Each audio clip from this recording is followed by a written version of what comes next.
Hey folks, how you doing? A few people over in chat already.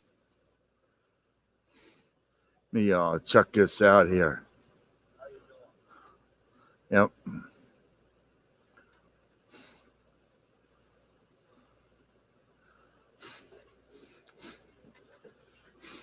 So what's up, Dragon Kid? You still hanging in there?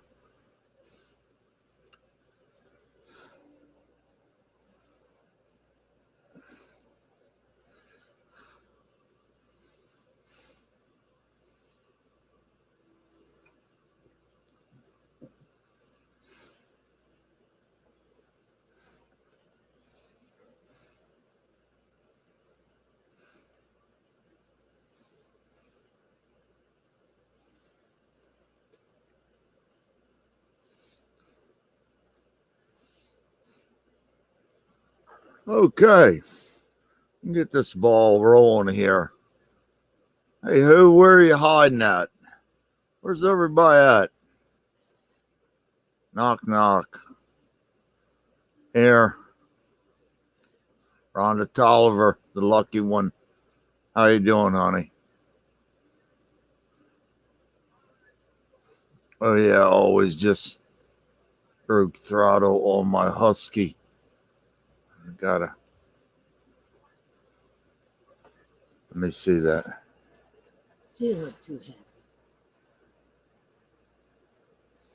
Oh, no, Hump.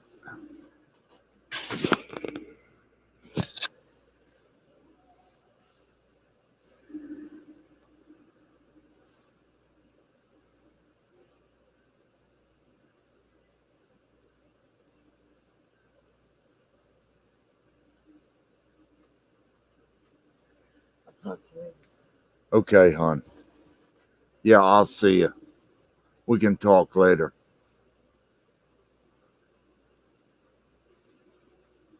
Rhonda, I'm as fine as frogs fur, to be honest with you.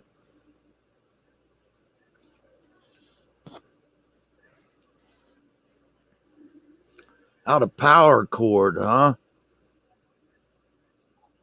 I did a little bit of that. I was making these Mad Max jobbies. Let me take it off. What if it'll come off? It's been on there so long.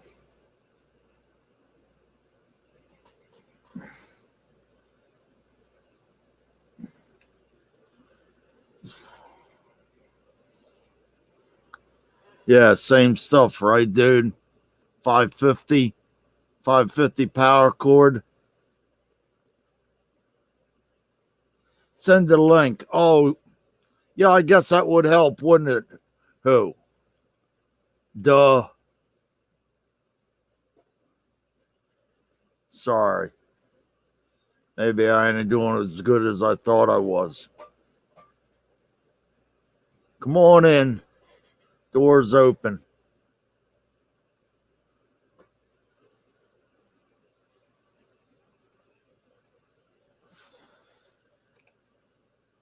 See how everybody's doing tonight. We'll get something going here. We're going to do something even if it's wrong.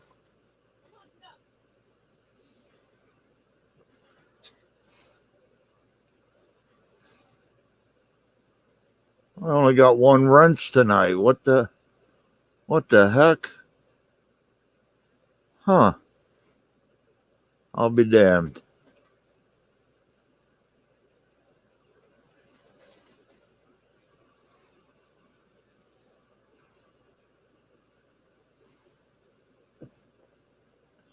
Doctor Who, backstage. Come on in, Who. Me double you up here. You're buffering, Who.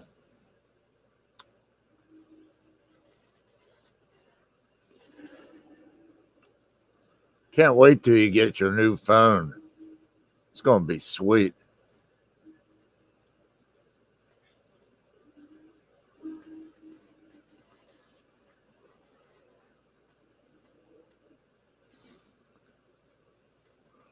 Ken, you want to come in?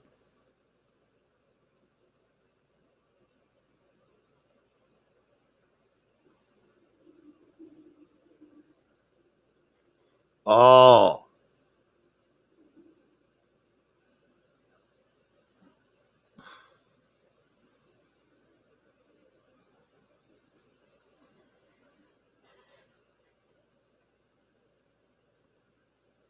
Oh, you're still buffering.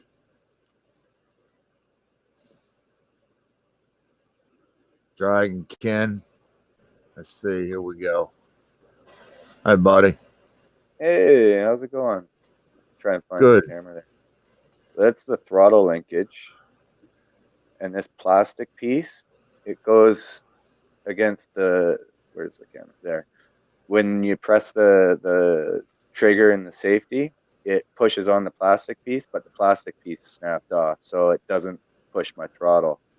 So what I'm going to do is just melt some paracord and melt it to this existing plastic, and hopefully, because I don't want to wait a week to cut more firewood. It's snowing here now, so Oh, yeah. I don't have a week to wait.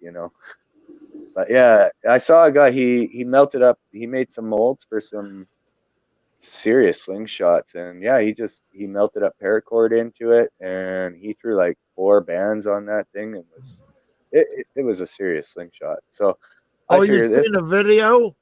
Yeah. So I'm gonna give it a shot for repairing this.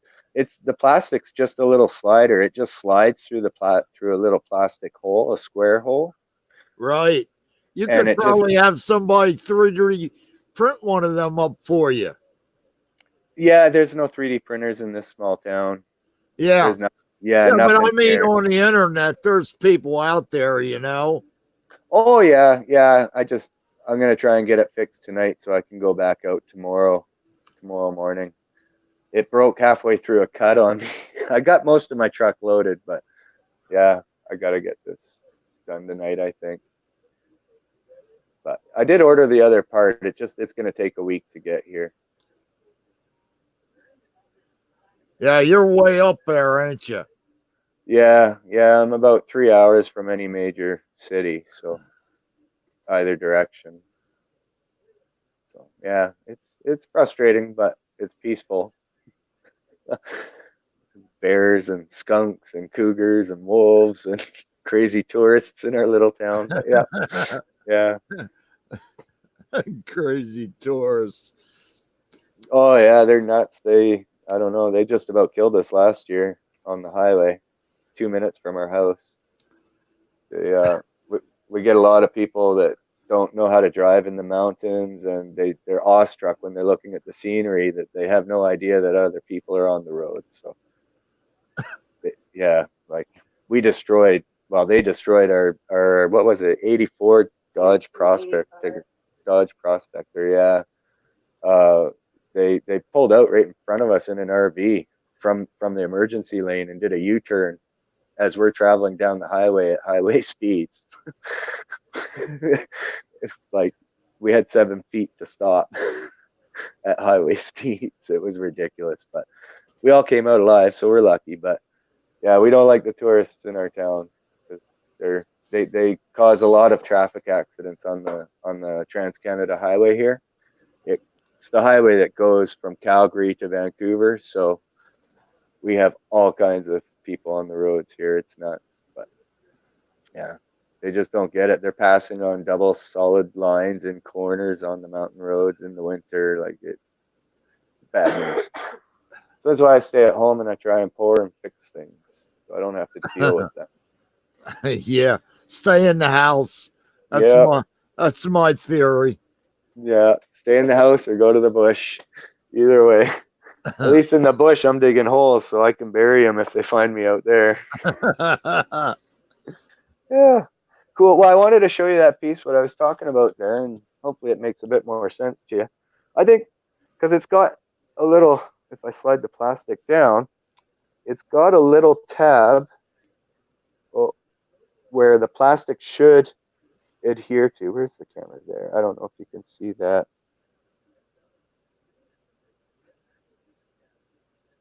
It's just a little kind of flattened out spot right there. It's only going to last a week, though. I think I can do it.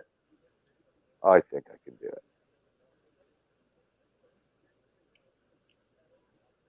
Here's hoping. Cool. Well, I'll let you get back to your show there. Yeah, Thanks for no, having me on. no, it's interesting. I'm trying to get a Who in here, and he's having issues, but I that's see that okay. spinning circle of doom there on his screen. Yeah, that goes on forever, don't it? That's Yeah. infinity times two. Technology. It's not helping. It's slowing us down. It's supposed to be progressive. Have I shown you guys the view? I don't know if you can see it. It's pretty bright up there. But the Columbia River is about 150 feet that way. And then we got the Rocky Mountains right there. But yeah, it's cloudy and snowy up there, so you can't really see it. Yeah. Yeah, little town of Golden, BC. It's a funny name. There's not a lot of gold here. It's all flour gold. Huh. It's not true. There was a 20-ounce nugget came out of here 2 seasons ago, which isn't too bad. We're about 300 kilometers south of Barkerville. I'm not sure if you're familiar with that. No, I don't. It's where the big British Columbia gold rush kind of happened back in the day. Oh, Sluice Goose, do you know who Sluice Goose is? YouTuber, yeah, I gold know miner. Sluice Goose. All right. Well, he did a show there at Devil's Canyon. That's up by Barkerville there. So we're about 300 kilometers south of that when he did that show for Discovery. Yeah, I think I've seen that video. Yeah, it was on TV. They did a whole what was it, 10 or 11 episodes. There was three guys that went out there, and they spent most of the summer season and right up until snow fell. One guy stayed out another 3 weeks, but yeah, it's pretty treacherous up in there. It gets cold and snowy, and yeah, you never know what's gonna happen. But, Yeah. he lost a lot of weight there on that trip. He did some before and after shots, and he sure went hungry, I think, when he was on that trip. But Okay, we got a picture now. You're looking good, Who. hey, there he is. Hey, Kernel. Hey, Yeah. Dragon King. How are things up there in the Great White North? It's white and it's north. Oh man, you can have that white stuff. Yeah. We're gonna get it. We're gonna get it, Dragon King. Remember, we're from Buffalo. Yeah, it's supposed to be 39 degrees Friday night. Yeah, you're not too far away from getting buried there. Yep, Alberta got hit real hard. that wind starts coming across the lakes. Buffalo's in trouble. Do you guys get Yeah, major ice storms there? Oh yeah, big time. Yeah. So it's like the Ontario, Quebec kind of weather. Yeah. Ugly. Yeah, I don't know what's going on here, but for some reason I'm having trouble connecting to the internet. I don't know what the problem is. Everything checks out. A new battery, new cord, but no dice. So Dragonkin, what's going on with your port stuff? You said you were gonna, discontinue everything, but I saw a live stream the other day and you showed it. So are you gonna be selling it or what? Well, I've got the Rolos. The thing with the molds, I bought 3 molds. I bought the 3 dragon molds, and then after I had them and made the pours, I found out that they're the Mortal Kombat symbol. It's trademarked, so I can't really technically sell them. However, I had those prototypes already done. I figured I'd try and eat the cost that way. But yeah, I've got some Rolos done, and I tried to do a cast of Dragon, but my green sand is horrible. Trying to get Delft clay or Petrobond here it's just not even an option at the price of getting it here. But yeah, my green sand, I went down to 100 mesh bentonite. I crushed it up and ground it all up, and it still came out so super grainy that I ended up just making some Rolos there. I just got to get some of this stuff sold and some money coming in because people are wanting bills paid. It never ends. The bills Hey, keep coming. who's speaking of making money? I made you some money tonight. What'd you get? $70 For what? for a finger. Cool. A finger. Give the man the finger, Colonel. All right. Let me find it.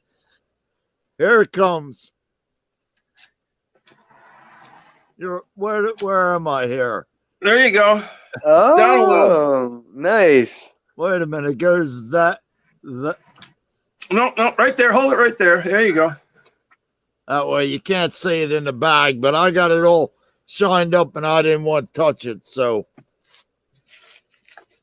who's the lucky person?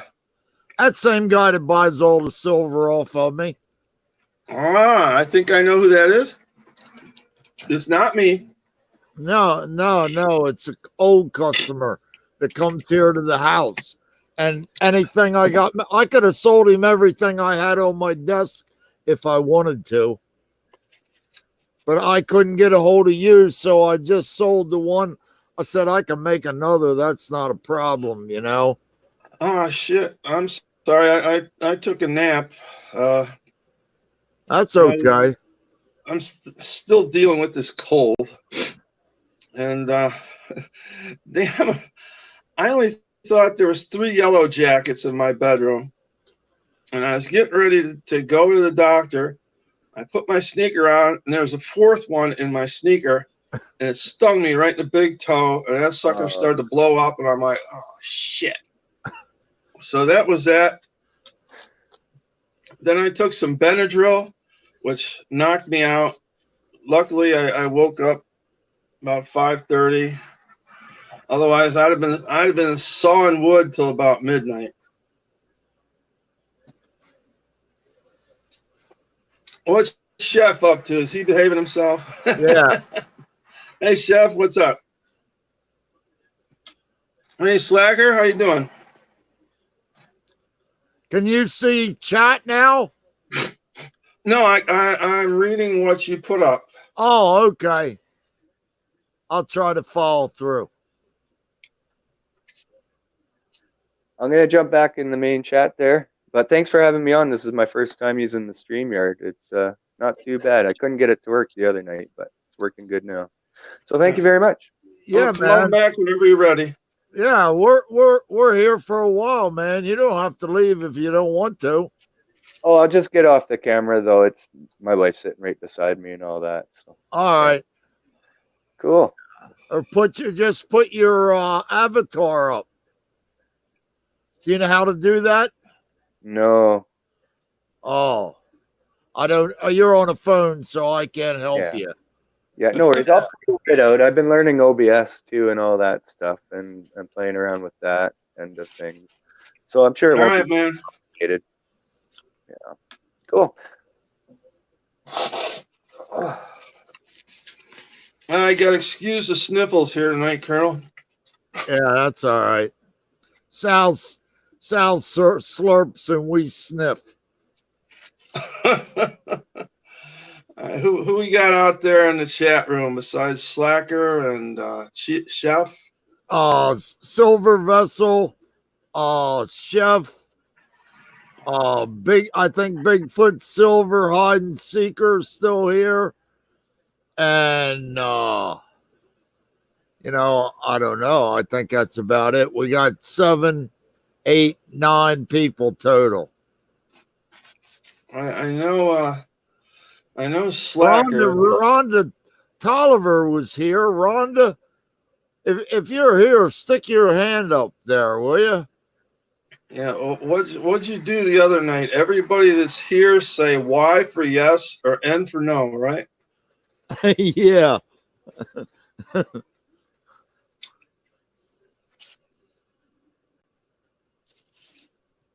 Yeah, come Sunday, I'll have this place buttoned up so you won't hear the traffic go by.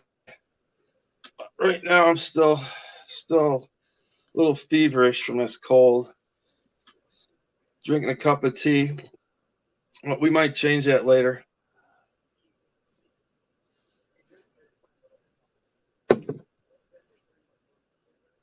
Now, without giving away any trade secrets, I know a certain gentleman out there is in the building stage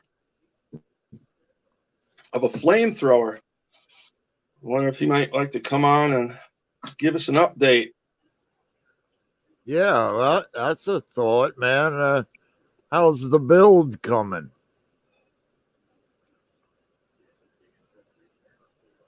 I'll put it up there. There's Rhonda Tolliver. She's still here. I get tongue-tied. Hey, Rhonda, how's it going? How's it's me, Brian, and his big pack giveaway. I don't know. Oh, you asked him, Rhonda? Yeah.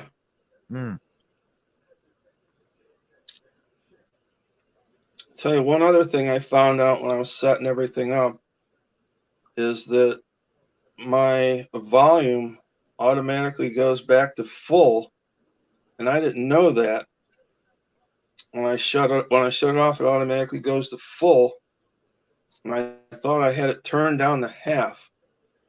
And so, excuse me, but that's why I was sounding so loud and everything, because I was You were it was full 100%. volume. So I got it down to half. Plus, with this cold here, I should I should hopefully sound respectable. But I'll make sure I try that.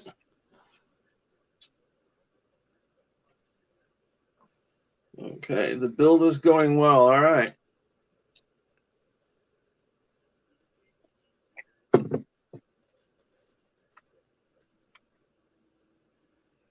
Oh, Slacker asked Silver Mac if he could forward you that email I put in his PM, the side chat on Discord.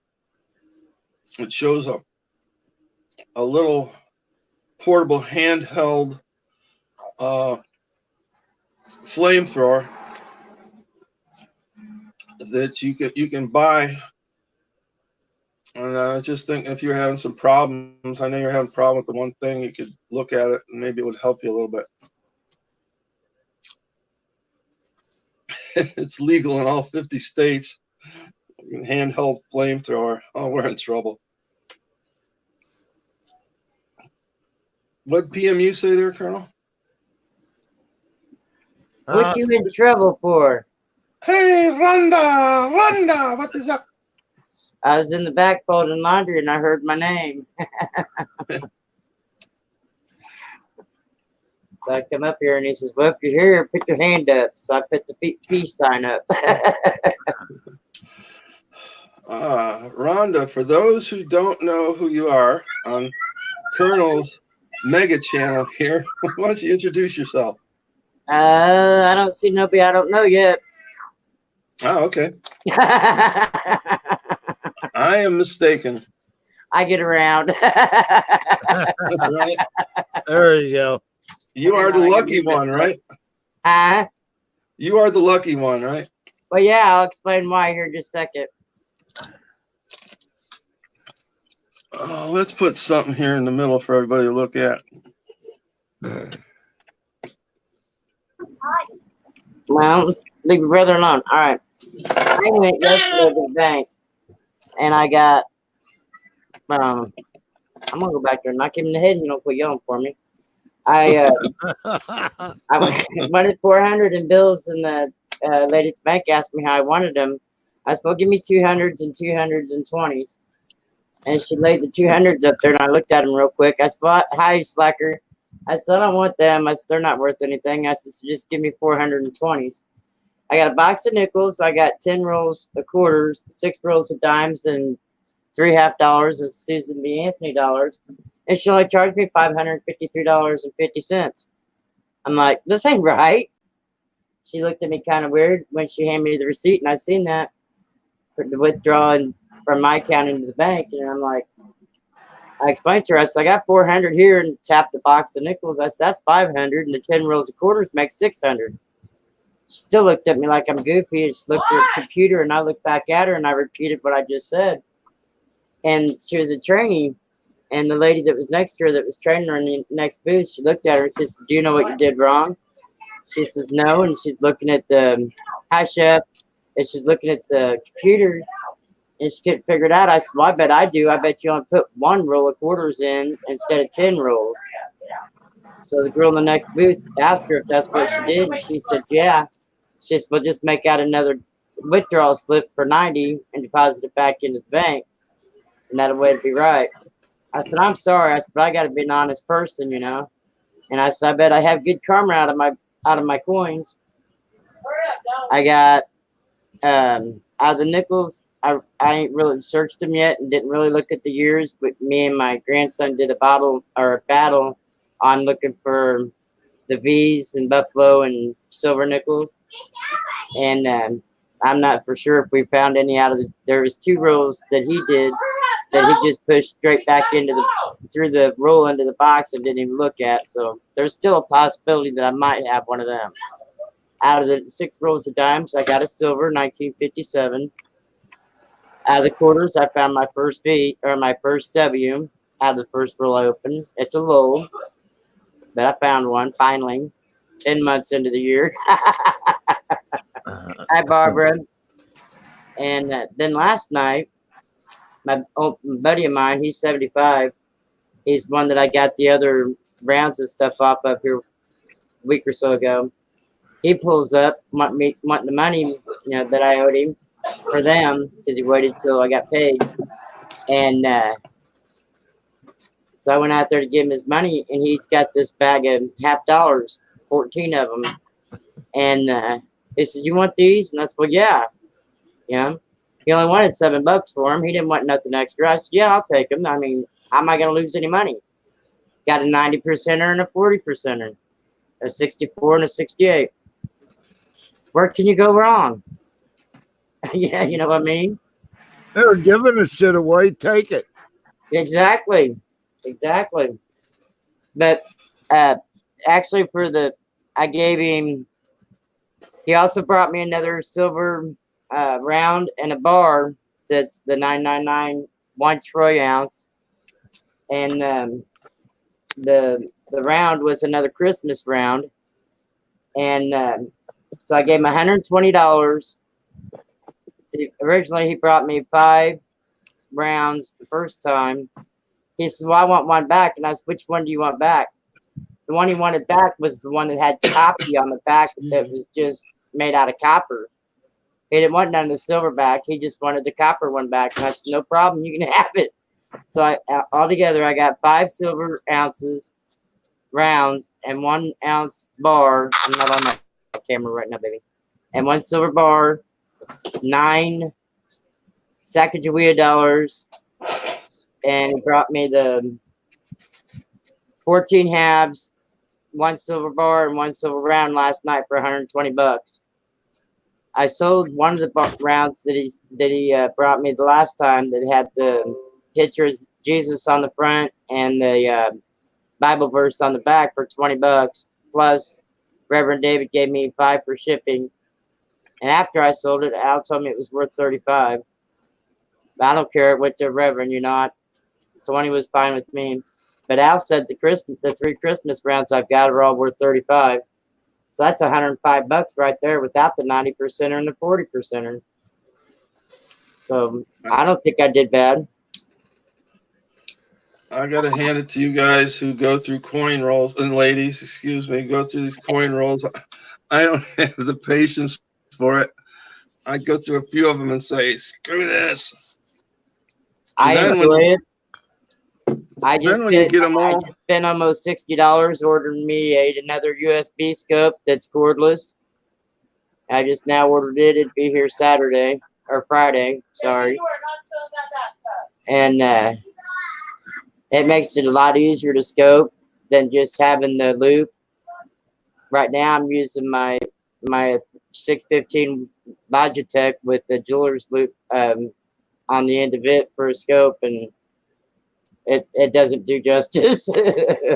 But do you have a laptop or a phone, or do you have both? Both. I have an This- iPod. I have a Kindle Fire. I've got my laptop, and I've got I've got an iPhone plus Android. Let me show you what you can get here. You can Oh, buy now that I've already got one ordered, now you're going to show me. a scope. I said, now that I already got it ordered, now you're going to show me. All right, there's a name I don't know. Okay. Patriotic Gumball, also known as, I know Michael I. Hey, what's up, Patriotic Gumba? Hey, Paisan. I got this. It's all over the floor. I know Barbara. I got this kit, and inside it are these lenses that fit on. Kernel, can you put me on the full screen for a second? Yeah, okay. Let me answer Slacker's question. We've been on here. We've only been on here a half hour. We'll probably be here at least another hour and a half, 2 hours, maybe. If it goes good, I stay. If it bombs, I'm out of here, Slacker.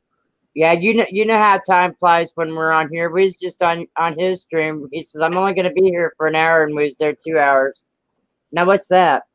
This is the tripod set I bought. Has 3 lenses in it. One's a macro, one's a wide angle, and this is the fisheye lens.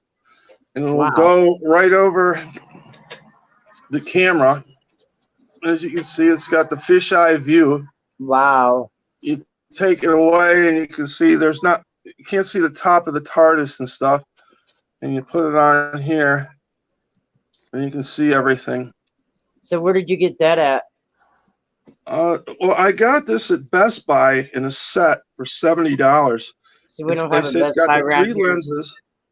It's got the 3 lenses, a tripod. Okay, Kernel, you can take me off. And we don't have a Best Buy around here. A light and we'll other see things, when you get back, buddy. Okay, Slacker. But We got there's you back. companies on YouTube. All right, Slacker. They're selling these, and you can buy them. So you've got your coin scope, but that's basically mounted in one position. No, mine's a cordless that I just ordered. It's going to be cordless, and it's handheld. Oh, that's cool. Yeah. And this here, it's a Bluetooth to my laptop. this here, you can, like I say, you put on your iPhone, and you can go anywhere with it. Out in the yard or that'd be wherever cool. it is you want. I'll have to look into that. Like say if you go to a coin store, you can, or LCS, excuse me. You can hook it up to your phone and take pictures of it and stuff and look at it and figure out if it's what you want or not. It's a nice little set. Our local coin store here doesn't have shit. It's the vault, gold and silver vault, and all they have is just a couple cases that, the store's so small that they hardly have anything in there. They don't know nothing about errors and varieties, so they don't carry nothing to even hunt for them. Ours in this area are all way downtown, so you gotta go navigate around the town and get off and go in the town. It's kind of a hassle. And a few blocks from where I was living at, about 8 blocks from where I am now, but I don't go. I went in there once and asked him about the 1886 Indian head penny I got, and he told me he'd give me $2 for it. I told him to eat shit and walked out and didn't go back. Yeah, that's the end of him, right? Exactly. That's the only coin store we have. I have a guy in the next town about 15 minutes from me, but he only buys coin sets from people, and he breaks them apart, and he sells the junk. That's how he put it, not me. He sells the junk in one pile, and the other stuff he repurposes. That's Chef how he says, put it. Doctor Who, what's that in the front? It says, rest in peace. That's Silver Max says, what's up, homies? this is from Monarch Metals. That's It's cool. got I like that. your skeleton drinking some booze.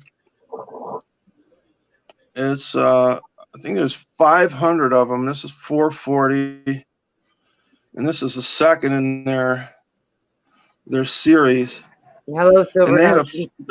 they had a flash sale on it. That's pretty. So I like that. I got this in 3 generic rounds for like, I don't know, what was it, 40, like way under about $90. Mac in the house. All right, now what do you consider a generic round? Silver Hustlin'.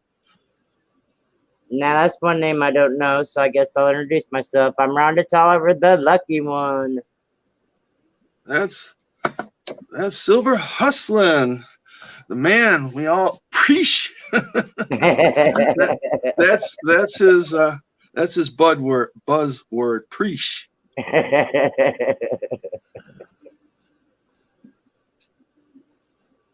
What's up, Silver Hustlin' 13? Thanks for stopping by. And as always, you want anybody, come on board and speak what's ever on your mind. Oh. Ms. Carbone, I know you've been there, Barbara. I saw. How you doing? Are we going to have a Barb in the house here tonight? Yeah, she's here. Yeah. I'm sorry, on the panel? Oh. I don't know if she wants to come in.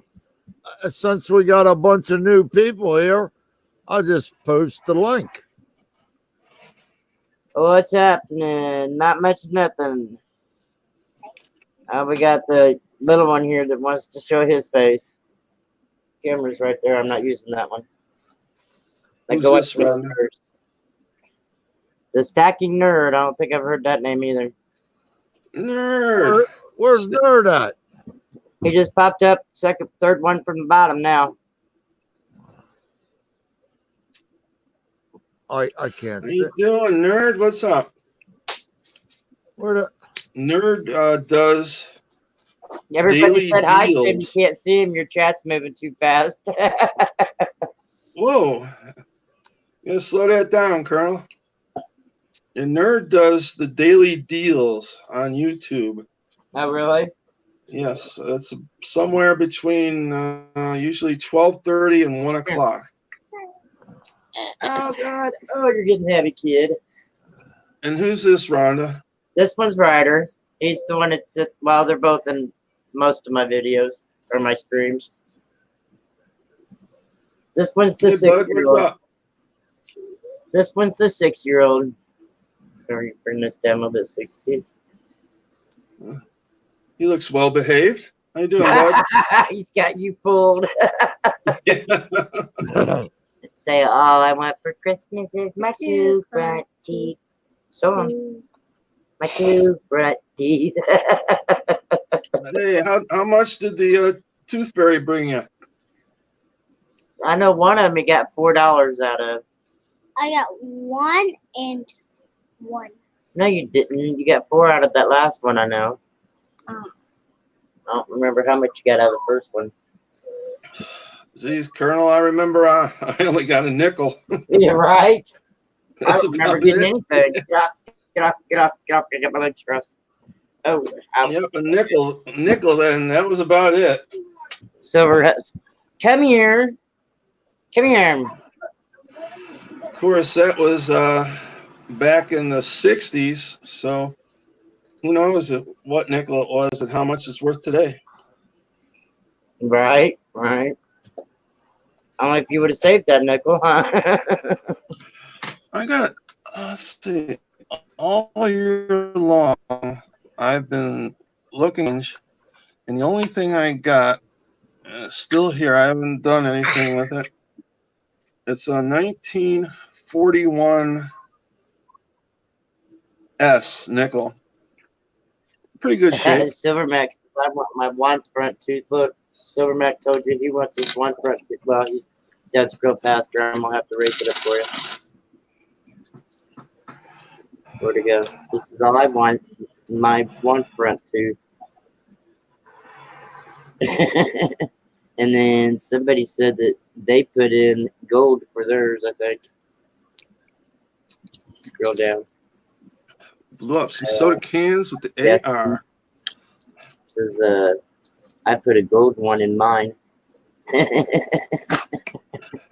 Hey, Mac, did you see that? No, he didn't mean silver, he meant gold. You can get gold teeth just as like you can silver.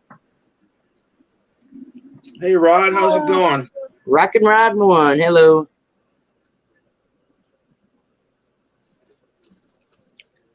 I used to see Hey, Mac, I forwarded you that email from, oh, I forget what the name is, from that gun company.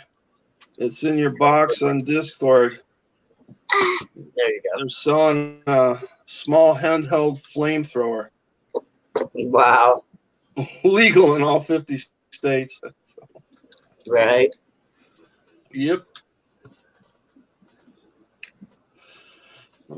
Pretty soon something else will be legal in all 50 states too.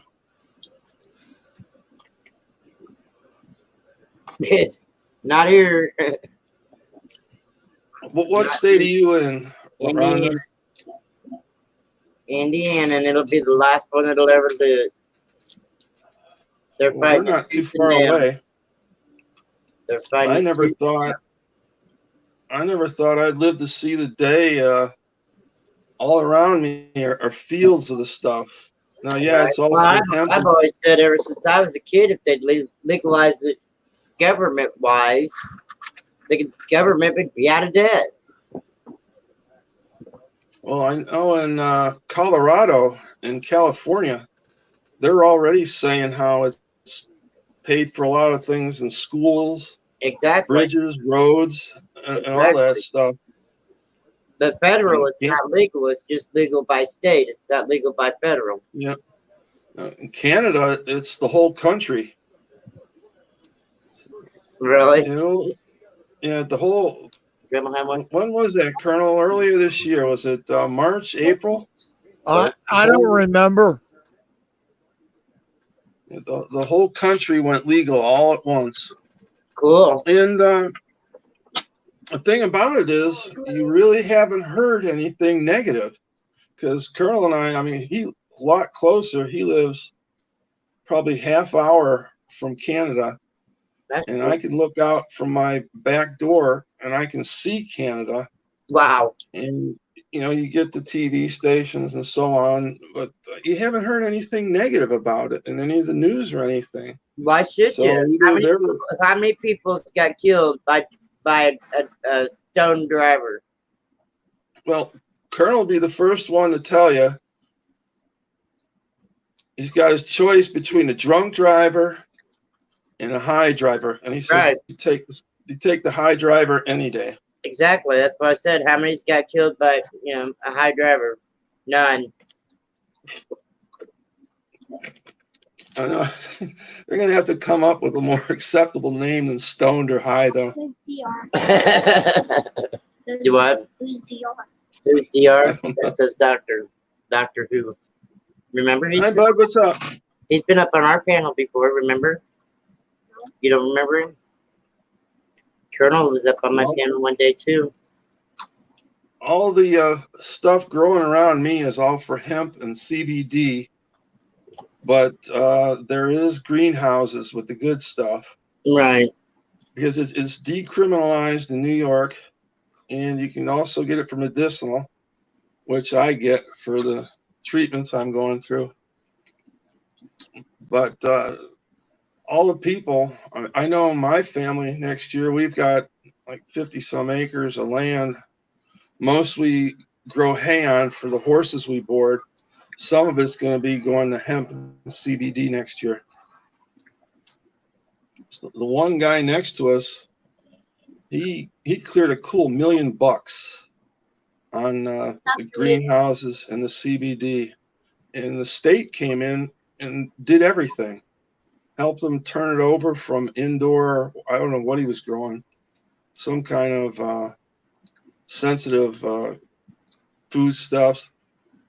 Turned over all 10 acres of greenhouses to it, and about 20 some acres for the hemp, and he cleaned up. He's done for the year already. Right. It's all harvested. You know, the state came in, gave them everything, and they came and checked every once in a while.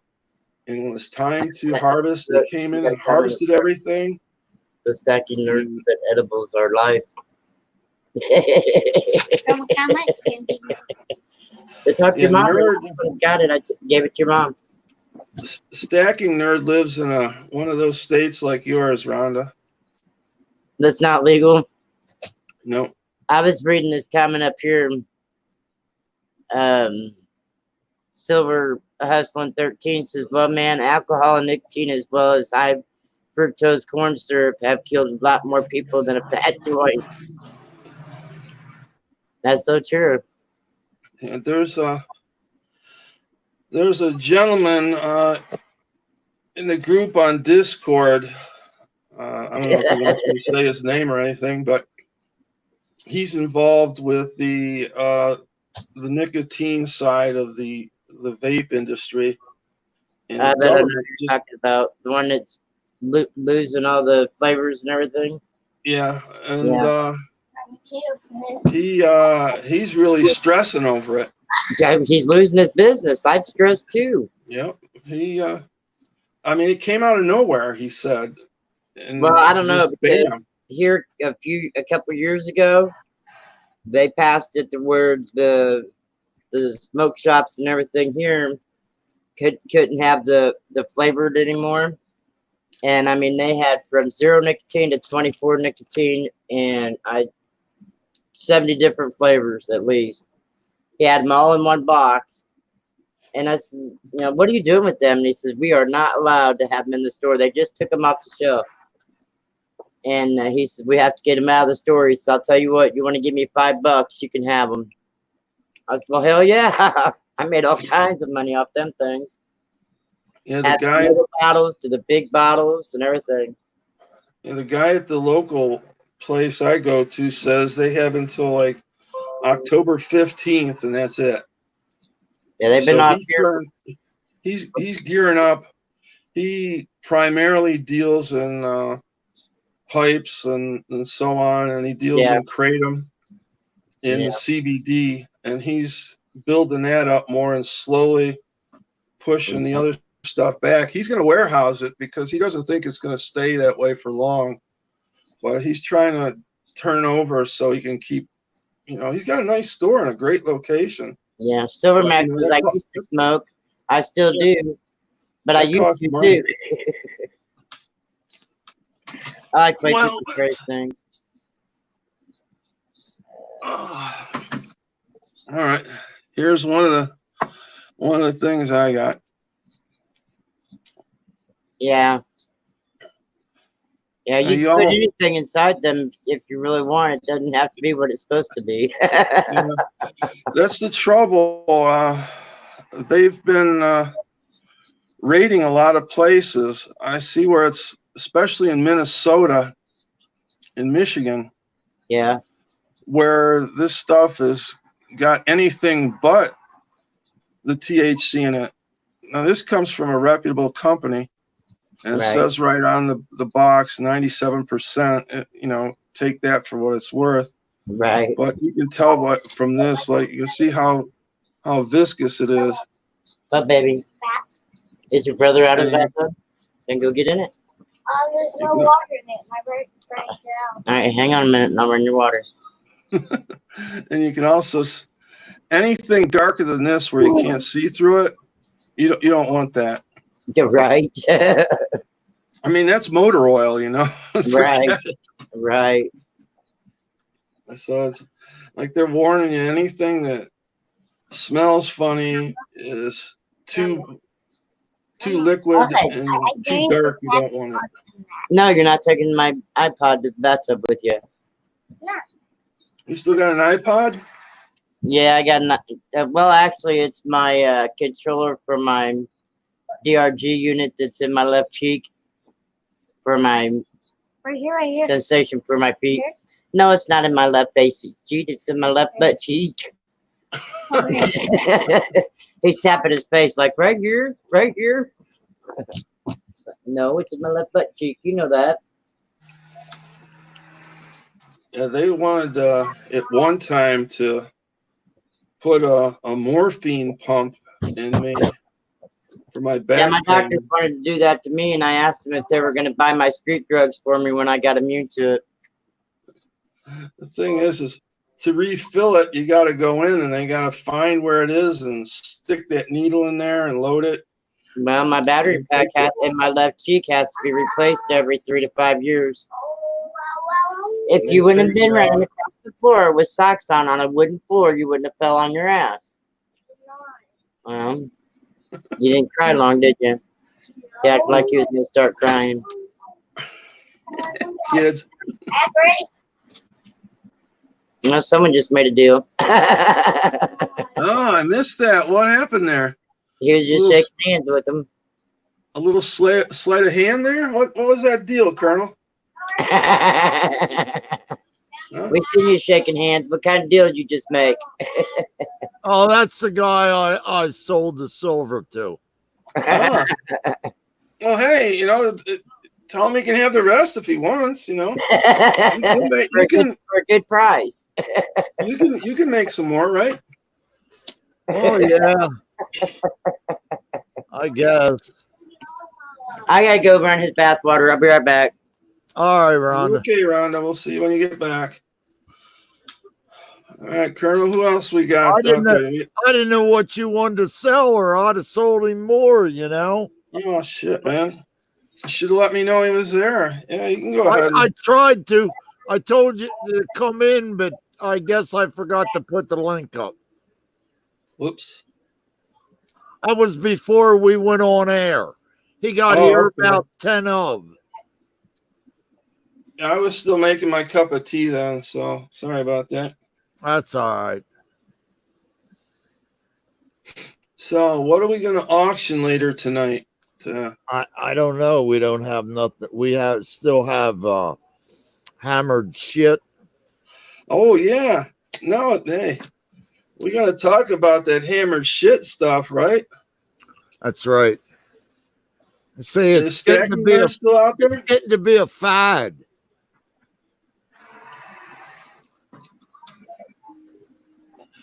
Is Stacking Nerd still out there? Yeah, I think Stacking Nerd's out here somewhere. Yeah. She was out here a couple minutes ago. A minute ago or something. How about what was the final take on that hammered shit bar? $4,910. All right, everybody. There you go. $4,910 for a number one only hammered shit bar. Deal with it. Baggins, Stormtrooper, whoever. You got it there, Colonel? I can show everybody before we send it out. Yeah. I can let me go on big screen. All right, everybody, here it comes. Now, let me get this around the right orientation because, you know, that makes the whole bar. You see that? Ain't that beautiful? That's like a goddamn masterpiece. And that's a one only, right? That's a one only. You can't get this hammered shit just anywhere. Them other guys will try to sell you that shit, but it's not for real. And like Nerd says, that's good shit. So what was that all about last night? Somebody got 500 for a clad something or another. Let me take myself on main screen. Whoa, what's that? Who? Now, what was that last night? Somebody got $500 for a clad something. I didn't hear it. He's on too late for me. Them West Coast guys, man, they come on like 9 o'clock. It's like midnight my time. Exactly. I'm not there. I'm sorry, you know. That's why I kind of scheduled this at 3 o'clock so you can get early people and late people, and everybody's kind of happy, you know. 3, it's Yeah, 7, 7 my time. 7. This is the Yeah, I got 6:57 here. Yeah. Where you at, Colonel? yeah, this is Buffalo, north This of is Buffalo. That's right. You're up by Canada. Yeah, I'm close. I'm real close to Canada.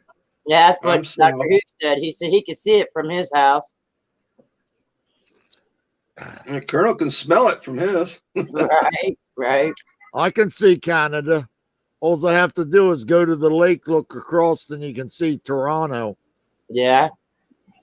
And that Space Needle kind of thing they got, the CNN Tower or whatever it's called. What's that in Toronto? Yeah, in Toronto. You can see that from my place. Yeah, that's Not just my the house, but from the lake. Like That's 2 miles to the lake, and you stand on the beach at night and see the lights in Toronto. Wow. That's the CN Tower.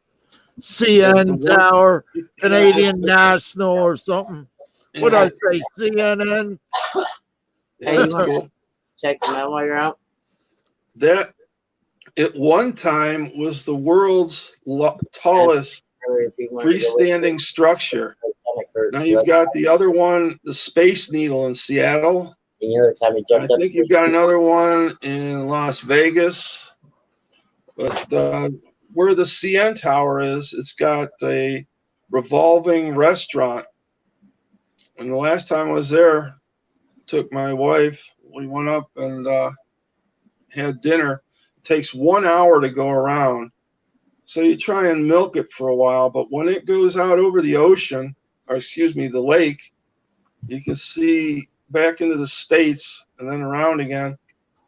It is beautiful, especially on a night. We went and made sure it was a full moon, and we were lucky there was no clouds. It was absolutely gorgeous. And in Niagara Falls, they have the Seagram's Tower. It's not as tall as the CN Tower, but it goes around a little faster, and it's right near Niagara Falls, so you can look over it. I got the falls, yeah. Everybody's gonna start shaking their head, but I got a story real quick. I went there with my wife once, and we got in the elevator to go up, and it was crammed with Japanese tourists, and we were all like a good foot and a half taller than them, and we were in the back, and we're all facing the front, and we got to the top, and the door opened up, and it went from dead quiet to when it opened up over Niagara Falls. They all started jabbering and stuff and taking pictures. And we're in the back laughing our asses off. I bet. Oh, you got to go on. You ever go on the Maid of the Mist too? Oh yeah, the fucking caverns. What is that? the The wind caverns. Nuts. All them tourists on there, and they same thing. Jibber and jabber and fucking. You don't know what the hell they're saying. Yeah, that's it. They're all cameras. They got like 3 cameras hung around their neck, and a GoPro, and it's just like, okay, buddy, I guess you're prepared. Oh yeah. I remember the first time I went up. It's when I was in Catholic school, and we went up there with the nuns. And if you got out of line, man, you got your ass whooped. You got sent to the bus, and that's where the oldest nun was who couldn't get around, and she didn't take too kindly to people who got sent back to the bus because she didn't want to have to watch them. Right. So, yeah, that was a long time ago, and that was 19. Oh shit, that was like 1961, 62. I mean, Kennedy was still alive and president then. That's a long time ago. Yeah, back in the day.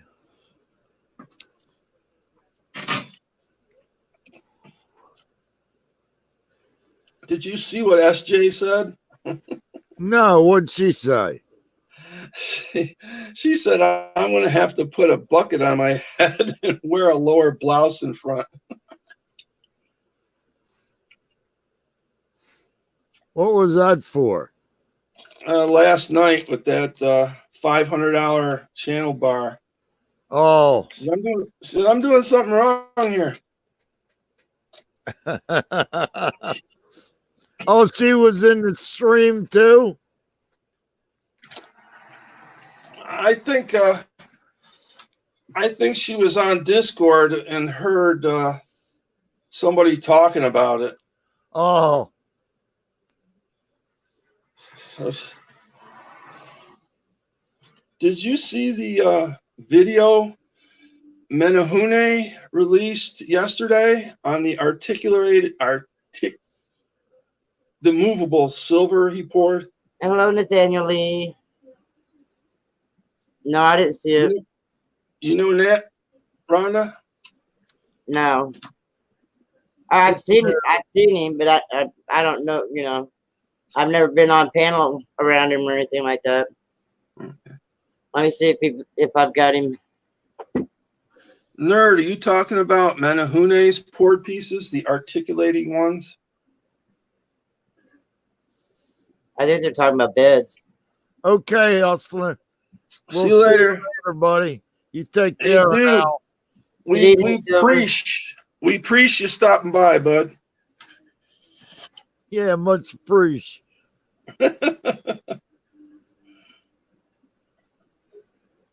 We're not laughing at you. We're laughing with you, bud. That's right. I don't have him, but I do now. 157.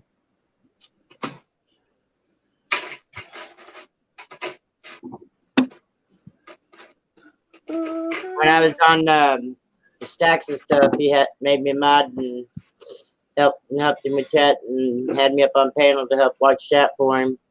And one of the guys in there subbed to me, and I was like $2.99. I said, "Now stacks, I said, can I make a shout out?" And he said, "Why, sure."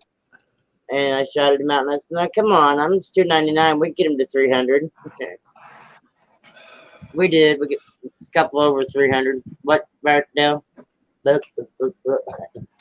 Which kid am I talking to?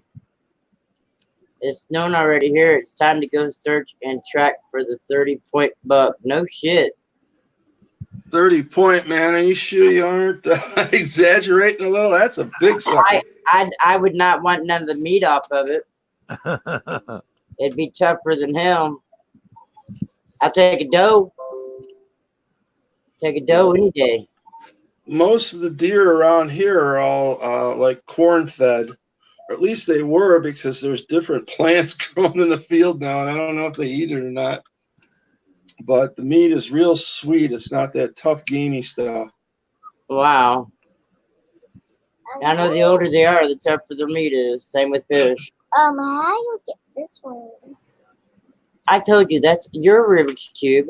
If it takes you 30 years to solve it, then it takes 30 years. No, you can He wanted him Rubik's Cube, so I took a couple days before payday, and I told him I'd get him one on the 1st.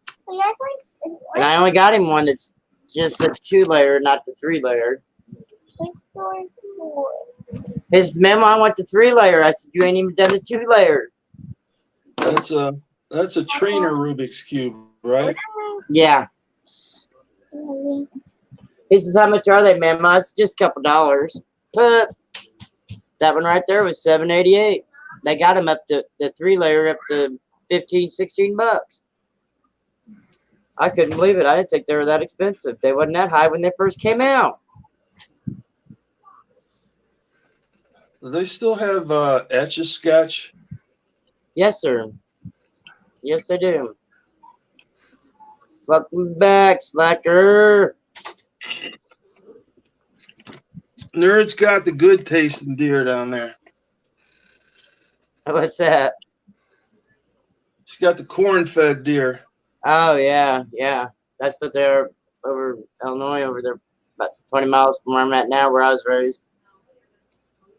And Nerd's husband needs one of those electric KTMs so he can sneak into the field and set up for when the deer come. He's got the bow in it. You're supposed to go out early in the morning. You don't wait till noon and try to sneak up on them. Right. Yep, you got to get them when they're Over, just Matt. getting up I got a and feeding. Slacker showed up. You got to get them before they bed down for the day. So, Nerd is a female? What's that, Rhonda? Nerd is a female? Oh, yes. Okay. Well, I didn't want to say he. She said that they're in a hunting club and they can feed the deer right out of their hands. Oh, I was saying, I mean, what do you, those, I saw, this was years ago on YouTube because I think they shut them down. so, They would get these people out in the field and they'd line up and they'd take some poor animal. Usually it was like a bobcat or something. And they'd have the dogs there and they'd open the cage and the guy just run up and shoot it. And then he'd stand there, you know, like the big white hunter or whatever. And you just picture taken. I'm like, oh man, this is disgusting. First of all, nobody should hunt cats. right. Of any kind. Right. No cat should be hunted whatsoever. I agree.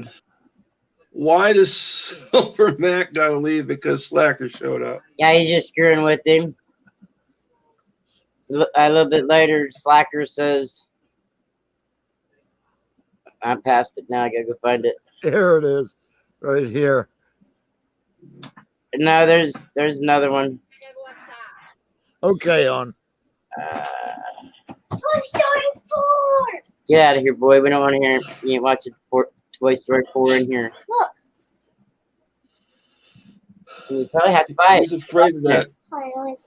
He's afraid of that flamethrower. Who's Slacker? The Slacker says, I am back. And Silver Max says, I got to leave. Slacker showed up. And Slacker says, screw you too, Mac. That's a display. Silver Max says, I got to leave because Slacker showed up. And Slacker says, screw you too, Mac. Messing with each other. I remember the first deer that I ever got. Took it to this guy who said he would,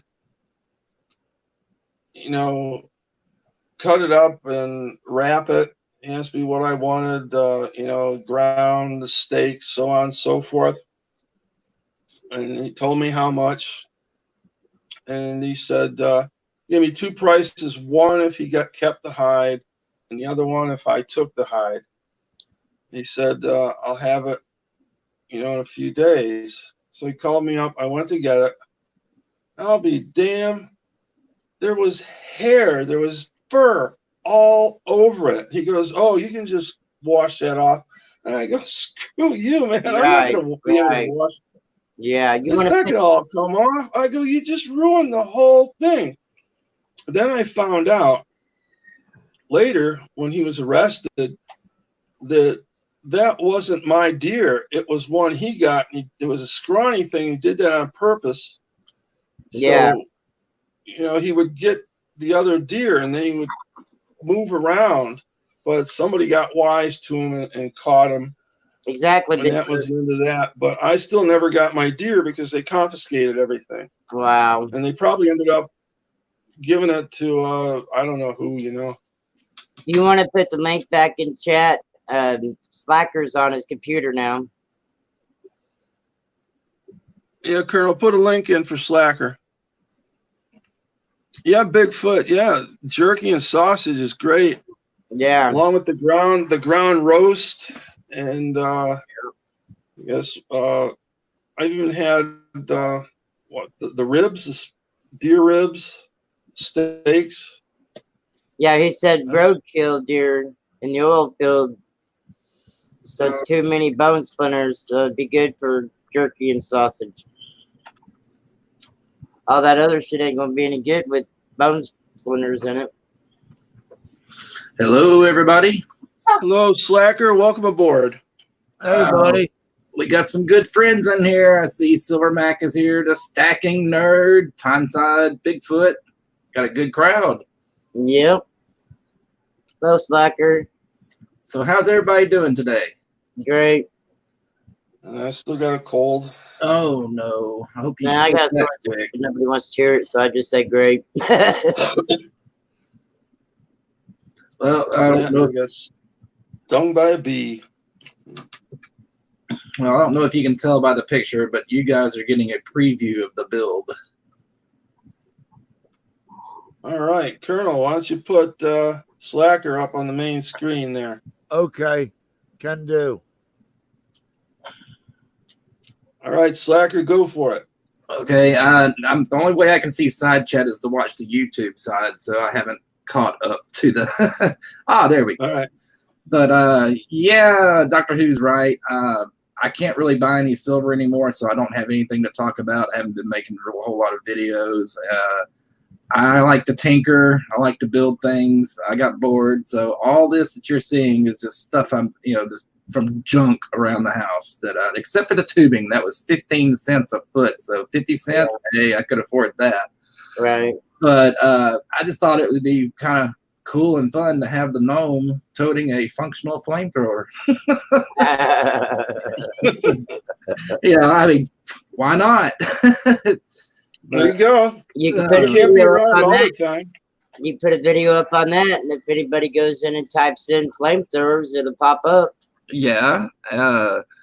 I've done one video. It was of the gnome kind of getting the pieces and parts to make it and kind of the reasons why, but that was kind of a joke. Bigfoot's in here. I think a little bit of it was geared towards him as a joke. Bigfoot, and nothing serious. Is that the same gnome that Nerd has? Yes. It goes back to a story, Salivate Metal. I was being interviewed by Salivate Metal, and somebody in the audience or in the side chat saw the gnome sitting on my shelf and said, "Oh, look, Slacker has a Sal doll." And Sal thought it was funny, and I was like, "Yes, Sal's my mentor. He's the whole reason why I started making YouTube videos. So it's only fitting that I have the exact visage of my mentor as a doll." And he went with it. He thought it was funny. Well, I got 5 more gnomes and sent them out to different channels that I knew Salivate Metal watched as a joke. And Stacking Nerd was one of them, and she did a video, and I still go back and watch it because in her voice, when she says, "Take it, Squeezy," it just cracks me up. But he started seeing these gnomes pop up everywhere. And he didn't know if there was multiple gnomes or a traveling gnome or anything, but he thought it was hilarious. He loved it. And so I actually sent him a gnome with a toned round and a gnome poo, which kind of become part of the story behind the gnomes, that they actually poop silver. So, yeah, there you go. But he loved it. He featured it on a couple of his videos, and this thing got popular. I mean, I'm still getting questions about, where do you get these gnomes? How can I find these gnomes? So I just kind of kept him around. I use him in my videos. I like him. I think he's fun. Now, who is Gnomevis? Gnomevis is the evil gnome. Now, if we could get Silver Mac up here on the panel, he's the owner of Gnomevis. He's kind of the incoming silver gnome. He's an upcoming video. He's the anti-gnome. What was that, Colonel? We're not finding out until you watch the video. But Mac did a phenomenal job with that video. He sent me a couple of clips where he was working with some stop action, like an app that does stop action. And I was just sitting here just rolling, watching my phone. I mean, it's just hilarious. He did a great job. Mac's got a great sense of humor. I love his videos. But like I said, the gnome got popular. It took off. So I think he's funny. He adds spice to the channel, I suppose. Some humor to it. So I just keep him around. And like I said, right now I can't afford to do any silver or anything, so I'm out of that game. And I got kind of bored and started searching around. And well, the gnome's always looking for a weapon to protect the stack. That's what silver gnomes do. So let's build him a weapon. And that's Mac just said Gnomevis says hello and kisses arse. That sounds like Gnomevis. But this is the build so far. It's about halfway done. I got some more detailing to do on it. There's these little bits here on this little makeshift workbench. That's some of the detailing bits that I'll do. To, when I paint it, it won't look just like a popsicle stick and coffee straws. It'll look a little bit better than that. And what you see here with the weight, this little tank, the tubing, and this right here, that's an actual test bed. That's testing the ignition system. And it semi works. There's a few things I need to work out. It's not like he's going to be shooting everything with fire constantly. So, I mean, it'll work for a video. And that's really all I'm after, is to have a really cool video of this gnome testing a functional flamethrower. I just thought it would be fun. Didn't one of you shoot one of the gnomes? Not that I know of. Not that I've seen anyway. I might have got this. Max shot a cardboard box, a simulation of the gnome. He shot in a cardboard box. Okay, that's what I saw. I'll have to go back and look for that. So no gnomes have been hurt so far, right? And Nerd says that I trust the gnome way too much. Now remember, Nerd, you've got one of these little guys running around your house, so watch out. Yeah. She brought him to Dragon Con and had him up on the ledge, and I think you said let him fly. Oh, I saw him on the ledge. She sent me a picture of that. And the first time he went to Dragon Con, she actually was live streaming, and he was not in the best of moods. He kept, "Get that camera off me." But it was funny. I just love Nerd. She's got a great sense of humor. A really good sport to do the live streams and stuff. And I was so disappointed this year that she wasn't able to live stream at Dragon Con, because if you ever see those videos, I mean, it is just amazing. I just love seeing all the people in their cosplay costumes and try to pick out all the different genres that they represent, and see how well done and how much work they put into this stuff. Because, I'm an old electronics guy. I like the engineering that goes in behind. And even though they're just costumes, I mean, there's a lot of thought, work, and a lot of complicated processes that go into building these things. And so I just kind of get a kick out of seeing what they've done.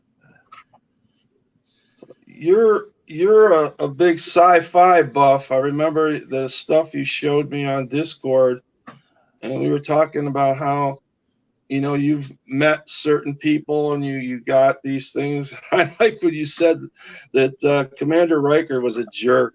Oh gosh, Jonathan Frakes, yes. He was so full of himself. But yes, I am a sci-fi buff, and I used to go to conventions. I just don't really get to anymore. But I have met plenty of actors and actresses from Star Wars, Star Trek, James Bond. I mean, pretty much name it. If they're up there, like Battlestar Galactica, I met the original Lieutenant Boomer. He was real fun to talk to.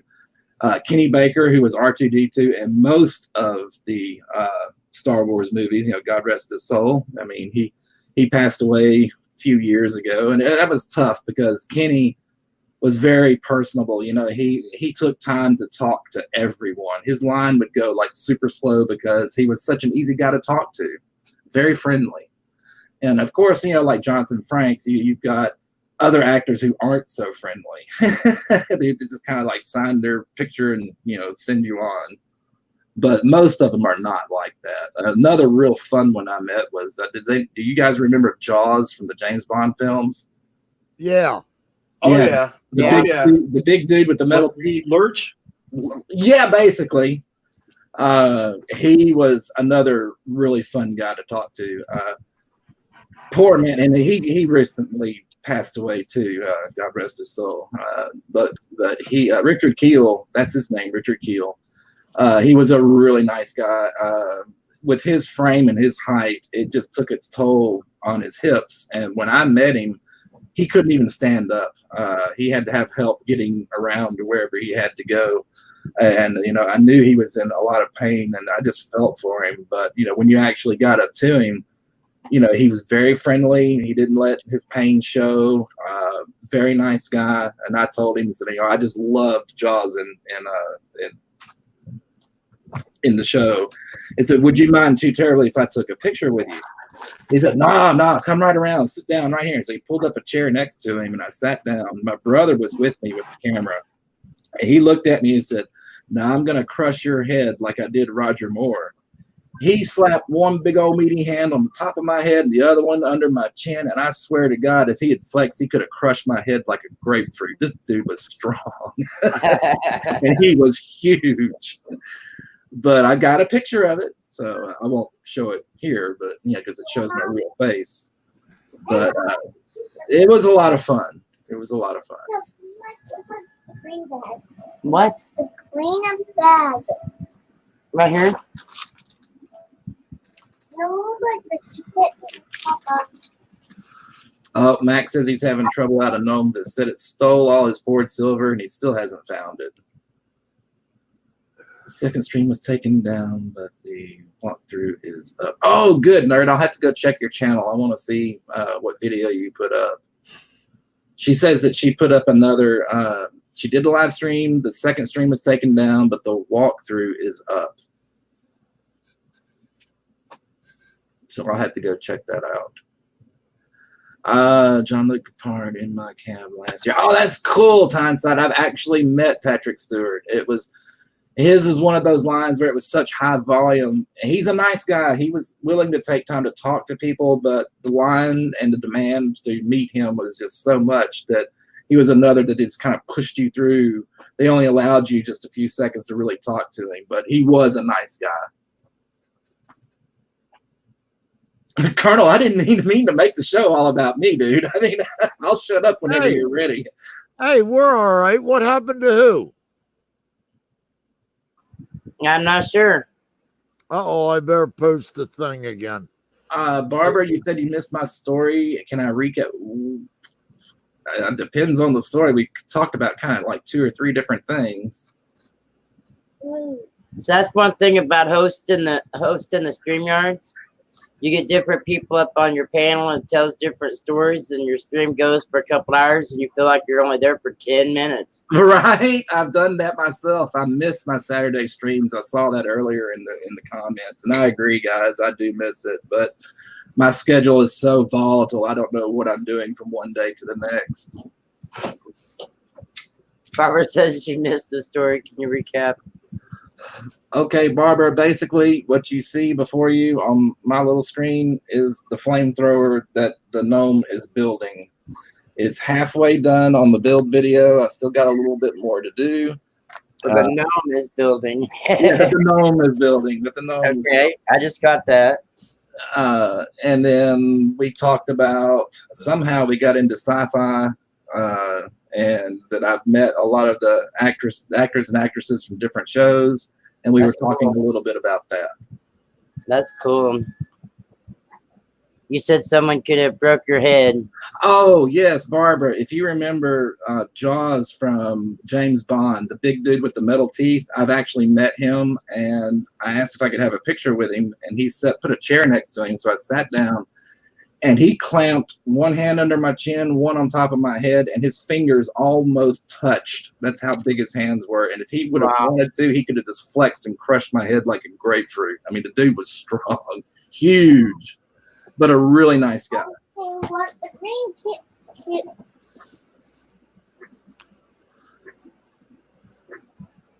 We're breaking up, who? I don't hear nothing. What Yes, they're watching. He needs to refresh. What? Because none of us is buffering, and he was buffering when he came up, so he needs to refresh. yeah, you guys sound good to me. I don't. Yeah, that's why I said he was buffering, so he needs to What? refresh. Yeah, Doctor Who, just hit the refresh button and you should be okay. But thanks, guys. Nerd, Mac. I missed it too. Like I said, my schedule is so volatile. I work this Saturday, so I can't do it. I need to fit in some streams when and where I can. It's kind of hard because I don't want to step on anybody's toes. You know, I don't want to stream while Kernel's streaming because this is his time slot. You know, but I'll try to stream more because I'm missing you guys. Yeah, it's like since you stopped live streaming, everybody is now. Kernel in here, Rhonda, you got TLT, Redneck. Who else? TLT's here? No, his live stream. Oh, I'm sorry. I was talking to the kids. And who else you got? It's me, Brian, Cajun Coin. I mean, everybody's live streaming now. Uncle Al I know. occasionally. I said it's going to be the way of the future. Rich Everybody's Kelly. going to live stream. The future is now, who? The Colonel put up a banner at the bottom of the screen with Barbara saying that mom needs taken care of. Now, see, the story, Barbara, is that he's taking care of me. He's building this thing to protect me and my stack. Coincidence to nonsense. Hello, sir. Rick is out there. What's up, Rick?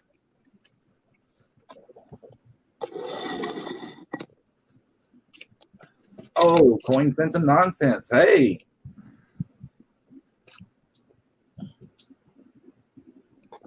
Yeah, I told you I guess you could call them the biggest stars I ever met. What was her name? Joyce, the one that played Yeoman Rand? I know who you're talking about. Yeah, it was 1976.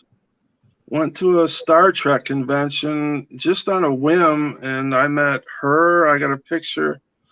Still, I got to find. I don't know where it is. She's giving me a kiss.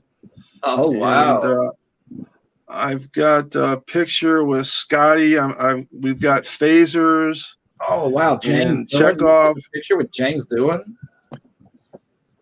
Yep. Nice. I watched him speak. Yep. Almost all, they're all gone now. Yeah, I got to meet Chekhov. Walter Coing. Max says he got drunk with Jonathan Davies' brother, LOL. Yeah, that I know at the Dragon Con this year, what's his name? Kirk Shantner was there. Yes, I asked Nerd about that. Yeah, David Tennant, he was Doctor Who 11. He was there, and I know he was charging $100 for an autograph. I'm like, that's not right. Yeah, sure, they gotta bring him in and put him up and so on, but $100 for an autograph? I mean, the guy already got paid for it. Why? Right. most of the actors and actresses, the celebrities, they charge anywhere from 20 to 50 for an autograph. Now, when you start getting into the $100 and $125 range, that's for actual photo ops. I know, like with the Kiss End of the Road tour, they were charging up to like almost $4,000 for a front row seat and a meet and greet photo and so on and so forth. And I'm like, the first time I ever saw Kiss, I paid $10 for a ticket, and I was basically leaning on the stage. So that's fine for me. That's a lot of money, though. Stacking Nerd says, Catherine Tate was the nicest person. She was the best panel I attended. I have to say, out of all of them that I met, the nicest one was Ray Park, who played Darth Maul in Star Wars, and he also played Toad in all of the superhero movies. I can't remember the titles of them. Like Fantastic Four and all that stuff. He played Toad.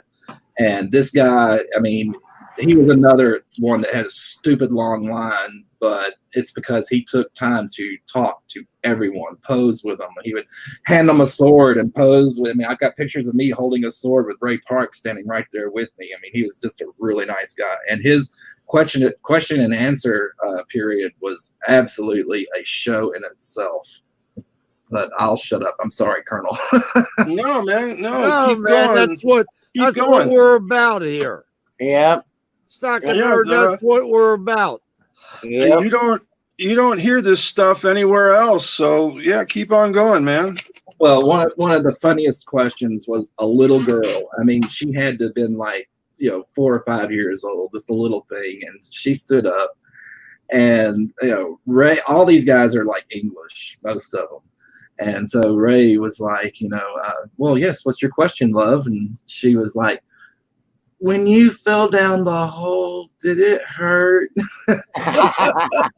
And he just laughed. He was like, love, that was just special. If I'm okay and nothing happened. Actually, it was quite cool because it was hot on set. When I fell down to the mat, the wind actually kind of cooled me off a bit. So it was quite pleasant. Right. But yeah. What could come up as something that just off the mind that really makes you laugh. Oh yeah, like Herbert Jefferson Jr. He's the original Lieutenant Boomer. He said that on the bridge of the Galactica, it was a huge set. He said, but it was all live and real electronic equipment that they got from wherever just for the effects. I mean, and I recognize some of it because I was in electronics, like I said, for 30 years. And look, no scope, a frequency generator. Oh, there's a frequency counter. Oh, there's this. And, well, they could only leave certain sections turned on at certain points, only for filming because it got so hot in there. The only time they had the whole bridge fired up is like on a full bridge shot. And he said that I don't know how many of you are familiar with the old Battlestar Galactica, but Commander Adama had a raised platform on the bridge, kind of like the captain's chair, but he had this huge console with these big monitors. He said between takes, they would go up there and they play video games they were actual computers, and they would play video games between takes. Well, I thought that was interesting.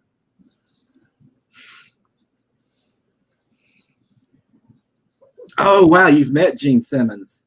Tell us about that, Colonel. No, I never. He's a dude.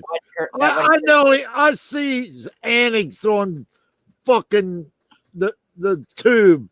He's a fucking douchebag. The Stacking Nerd said Gene Simmons, and then Kernel said that. Oh, okay.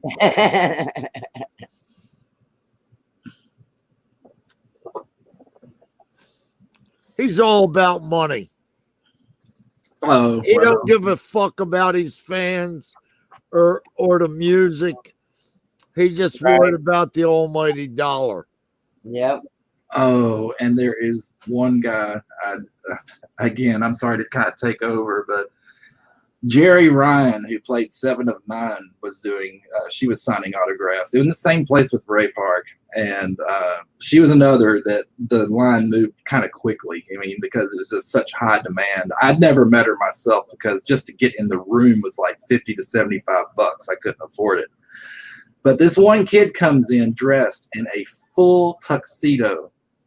He has flowers. He has everything. He intended to ask Jerry Ryan to marry him.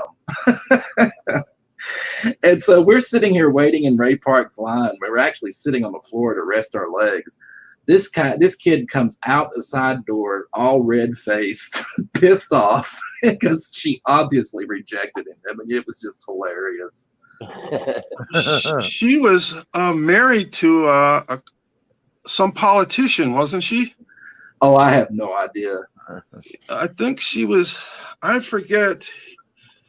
He wasn't a big politician, but their marriage got into trouble when it surfaced that he wanted to have a three-way, him, her, and somebody else, and that was the end of that marriage.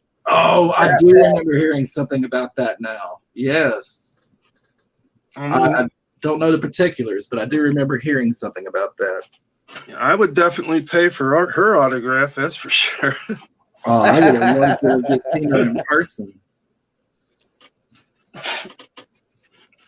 I remember when they took all that Borg stuff off of her and she was wearing what they called the cat suit, and I'm like, whoo, yeah. Yeah, she is definitely an attractive woman. You put her and Yeoman Rand side by side, and yeah. Yeah, she was hot for her time too, and those skimpy little dresses they wore on the show. Oh, I remember her. I remember Yeoman Rand. I mean, she was very popular for her beauty in the time, and right there with and I cannot remember her name, but the one who played Jeannie in I Dream of Jeannie. Oh, Barbara Eden. Barbara Eden, that's it. Yeah. You know, Barbara Eden and Mary Ann from Gilligan's Island still both look very, very nice today.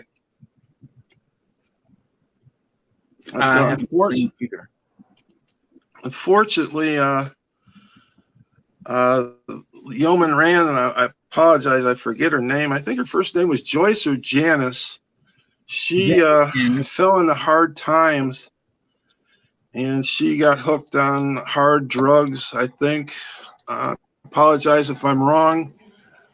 And she died early in her 40s. Oh, I've actually met Carrie Fisher.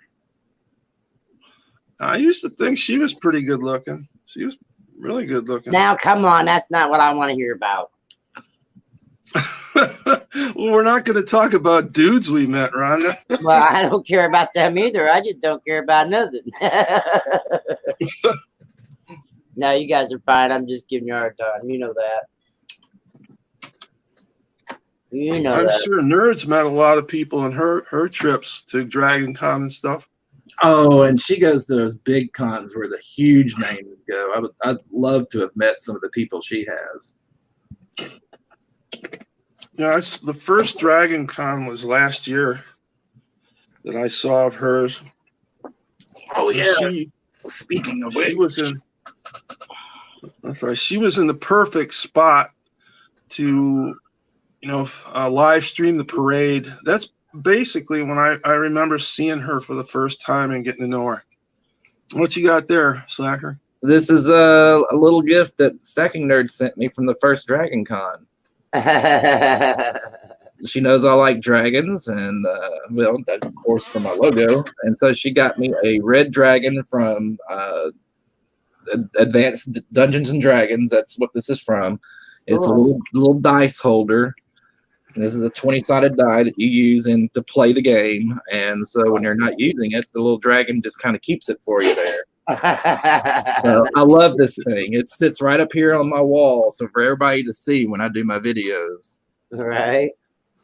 Now, when she was doing her Final Fantasy VII live stream. Was it you that came in at the end and sniped the prize away from me, or was that Mac?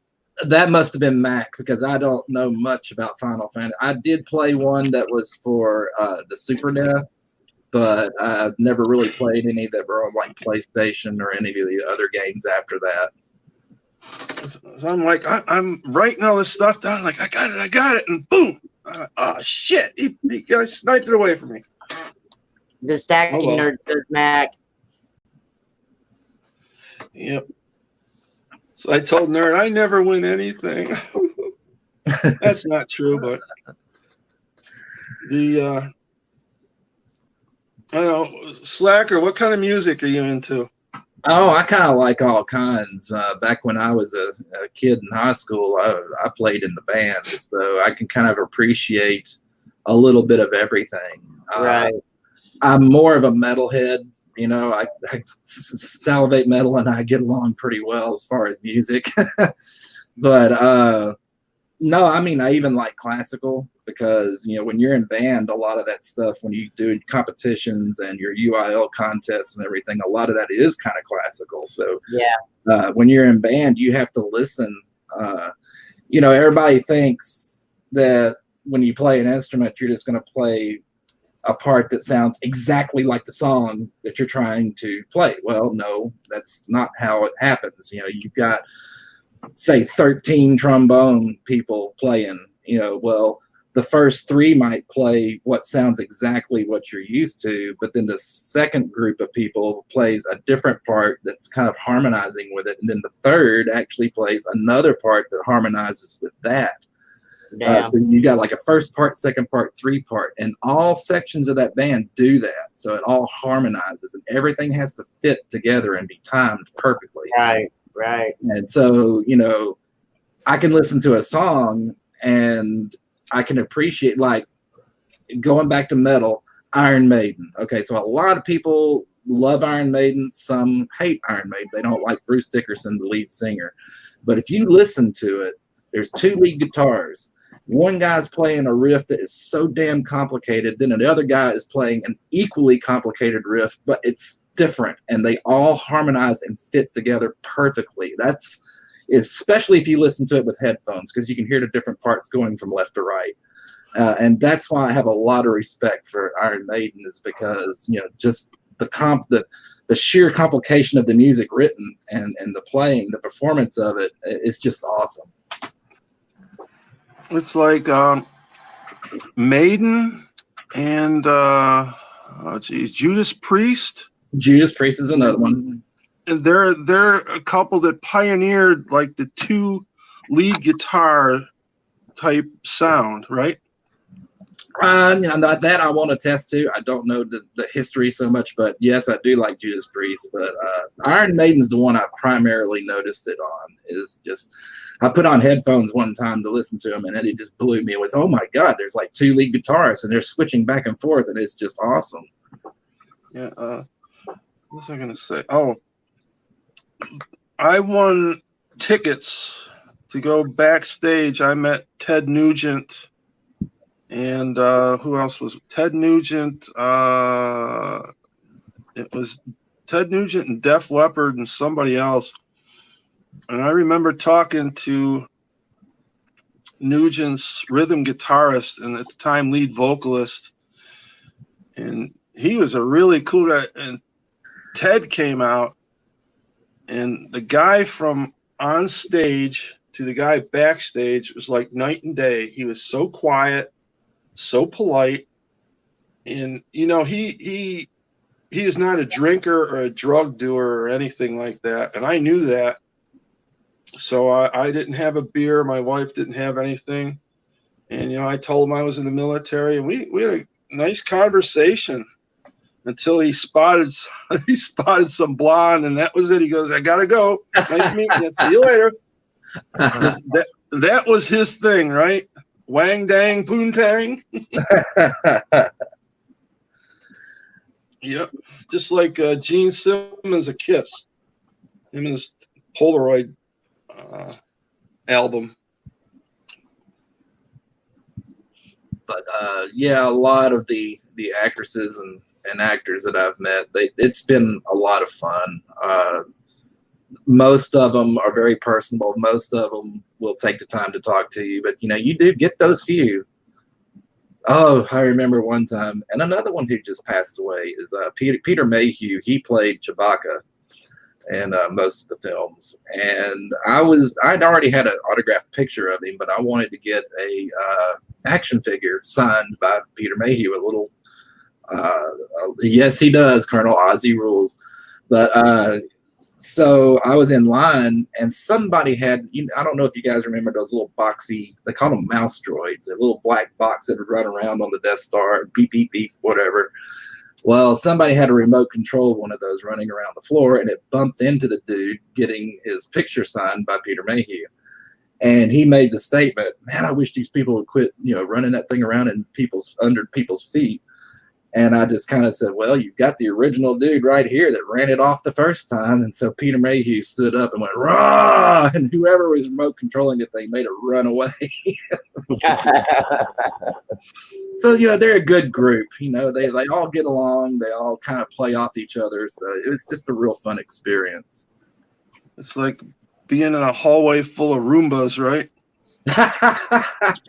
Well, they didn't have that many of them, but there were a few. And yeah, sometimes you just wanted to haul off and kick one out of your way. Yeah. Dang, I forget what else. What other show had those little things running around all over the place? I don't remember, but I know there was another show that featured those little droids running around. They're like the size of a toaster or something. Yeah, they are. They're about that size, but I don't remember the other show. Uh-oh, what is Stacking Nerd got tears for? What's Stacking Nerd say, Colonel? Oh, okay. Tom Bad. Nothing. I told that kid not to come here, and he's here again. Oh, Clark. Oh, okay. I told him he's 9 years old. He don't belong here.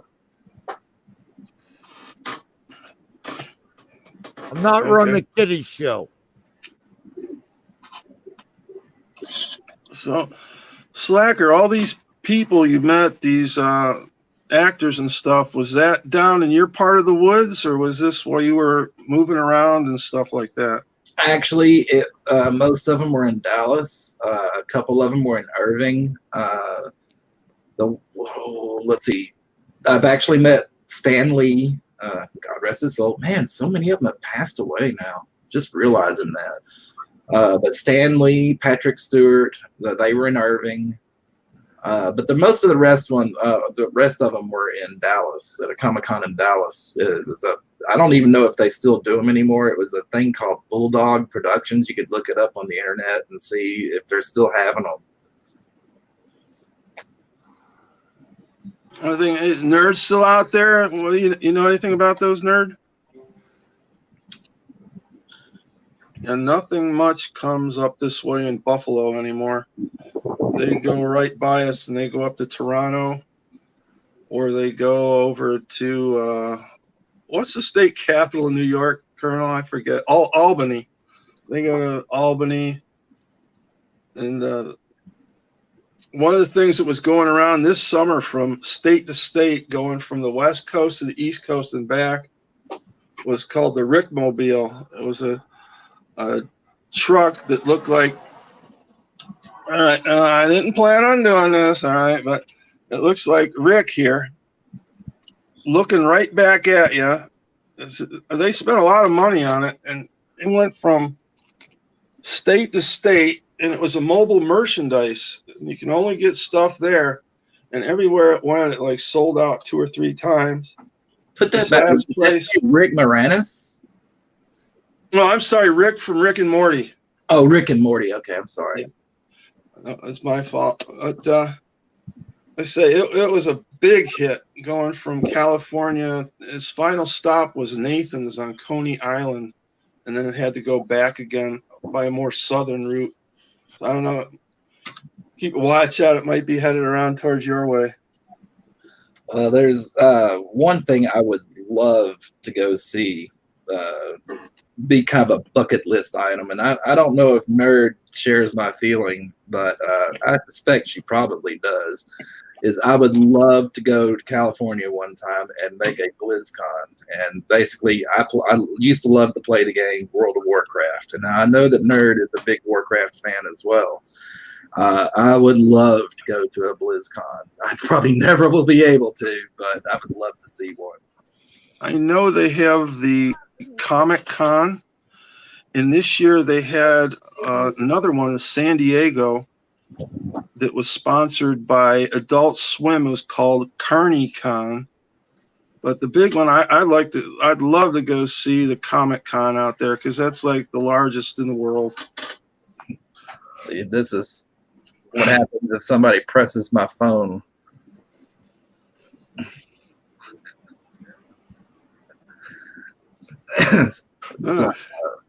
I remember, when was it? Back in the when was it? The late 90s, early 2000s, where they You almost had. did a face reveal there. What's that? I told him you almost did a face reveal. I have Me? maybe on the reflection. Yep. Yeah, But the banner was up, so couldn't see most of it. cool. Just to I warn forgot you. what I was saying. Yeah, I don't want to scare everybody out of here. Aw. What was I saying? Now don't scare nobody. How can you? I don't know. You haven't seen me.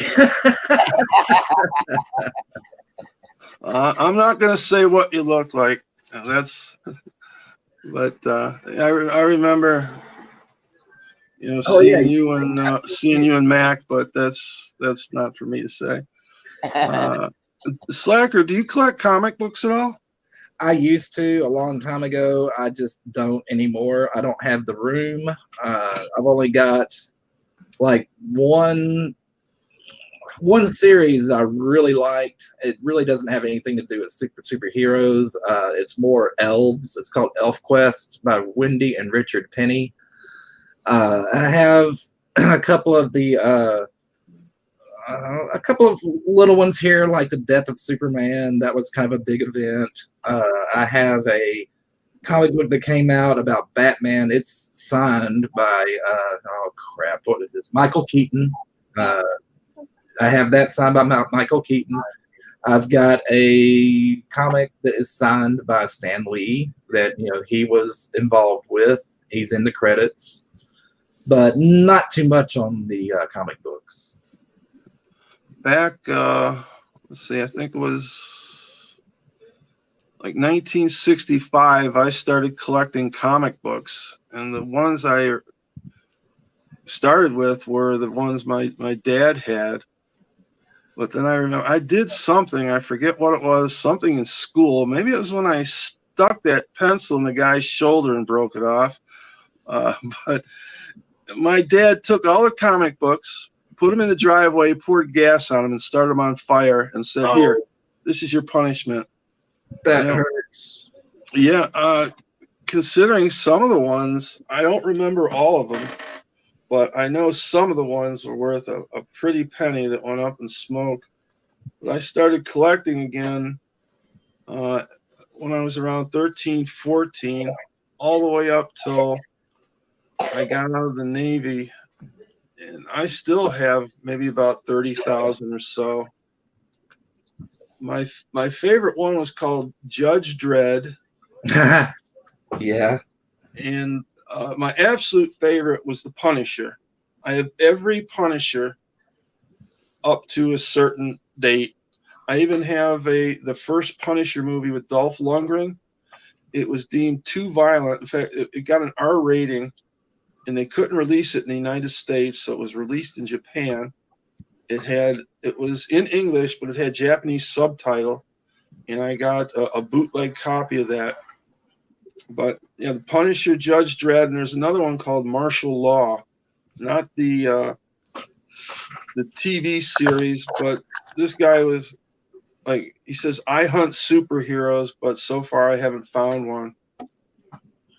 I got a lot of those, but the wildest one I got is a one-off comic book when Conan the Barbarian came out.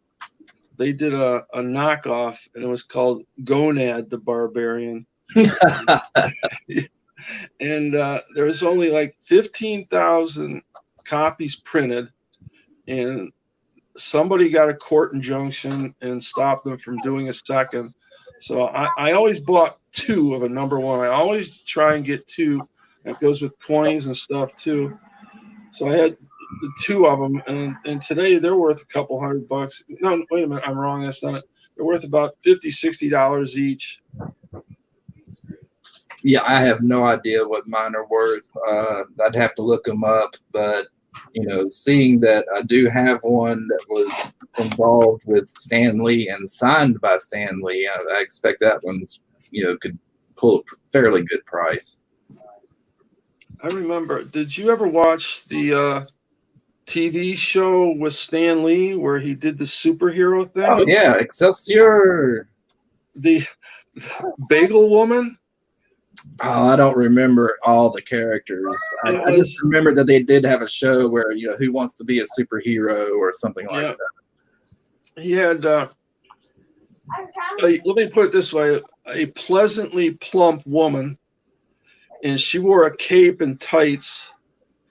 And she had she had a utility belt with bagels, and she would use her bagel power to help people out and stuff. And I'm like, oh man, this is something else. I don't remember her. But I was saying to myself, Stan, you've fallen on that hard of times. You're making a TV show this bad. It was bad. It didn't even last a whole season. That was I remember it was kind of cheesy, but it was a fun one, but it was kind of cheesy. Yes, Stan got screwed over pretty good by his relatives there at the end, didn't he? Yeah, he did. There was a lot of backbiting and questioning about his the division of his estate. It's really a shame. When I met him, I mean, the dude was like, of course, in his 90s, and he was just as sharp-witted and like you'd never suspect his age. He was one of the ones. I think the Kernel was talking about, $100 to get in to see somebody, and like I said, when you get into that range, a lot of it has to do with photo ops, and that was the way Stan Lee was. I mean, you could go in and meet him for free. You'd have to pay for his autograph, but you'd have to pay like $150 to get a photo op with Stan Lee himself. And I walked in, I had a camera around my neck, but I forgot to put the lens cap on. I just had it in my pocket, but it was turned off. I had no intention of trying to take a picture because I knew you weren't supposed to. But when I walked in that door and and the lens cap was off, man, I was just like almost got clotheslined by a police officer that was standing by the door. Get rid of that camera now. Okay, look, it's off. I'm putting the lens cap on. He let me out through after that. But and that was how long ago? Maybe 10, 15 years ago? I don't think it was that long ago. It was a few years back, but I don't know about 10 or 15. Times have really changed, even from, that short a while ago. You got people like you and me that grew up watching the stuff. And then you've got the other people like the millennials and who have you, who are growing up watching it in reruns. And I remember, I forget what concert it was that I went to. When the lights went up at the end of the show, I looked around and I'm like, holy shit. I'm like the oldest person in about 50 rows. It was all kids. And then when we went out of the auditorium, there was cars like 4 deep, and it was all the parents coming to pick up kids. And I'm like, I'm too old for this shit. But now if you see some of the stuff on TV, and I'm sure Barbara might say that going to see the Stones, most of the people are my age, Kernel's age, your age. So it like flipped around again. But the younger people are actually like, those people's grandsons and sons that are about 5, 6 years old. So you've got like the grandson, the son, and the father. You've got like 3 generations going all at once now. Whereas when I went, it was just the one really.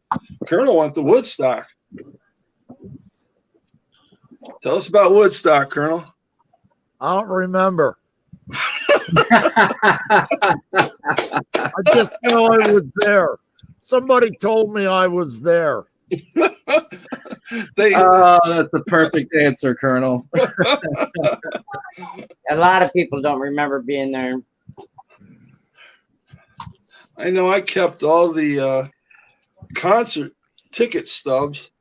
I can remember a lot of who and where and the price. Like one ticket I have is only $5. Wow. And I said I know the Stones and groups like Kiss are charging $4,000 or $5,000. Yeah.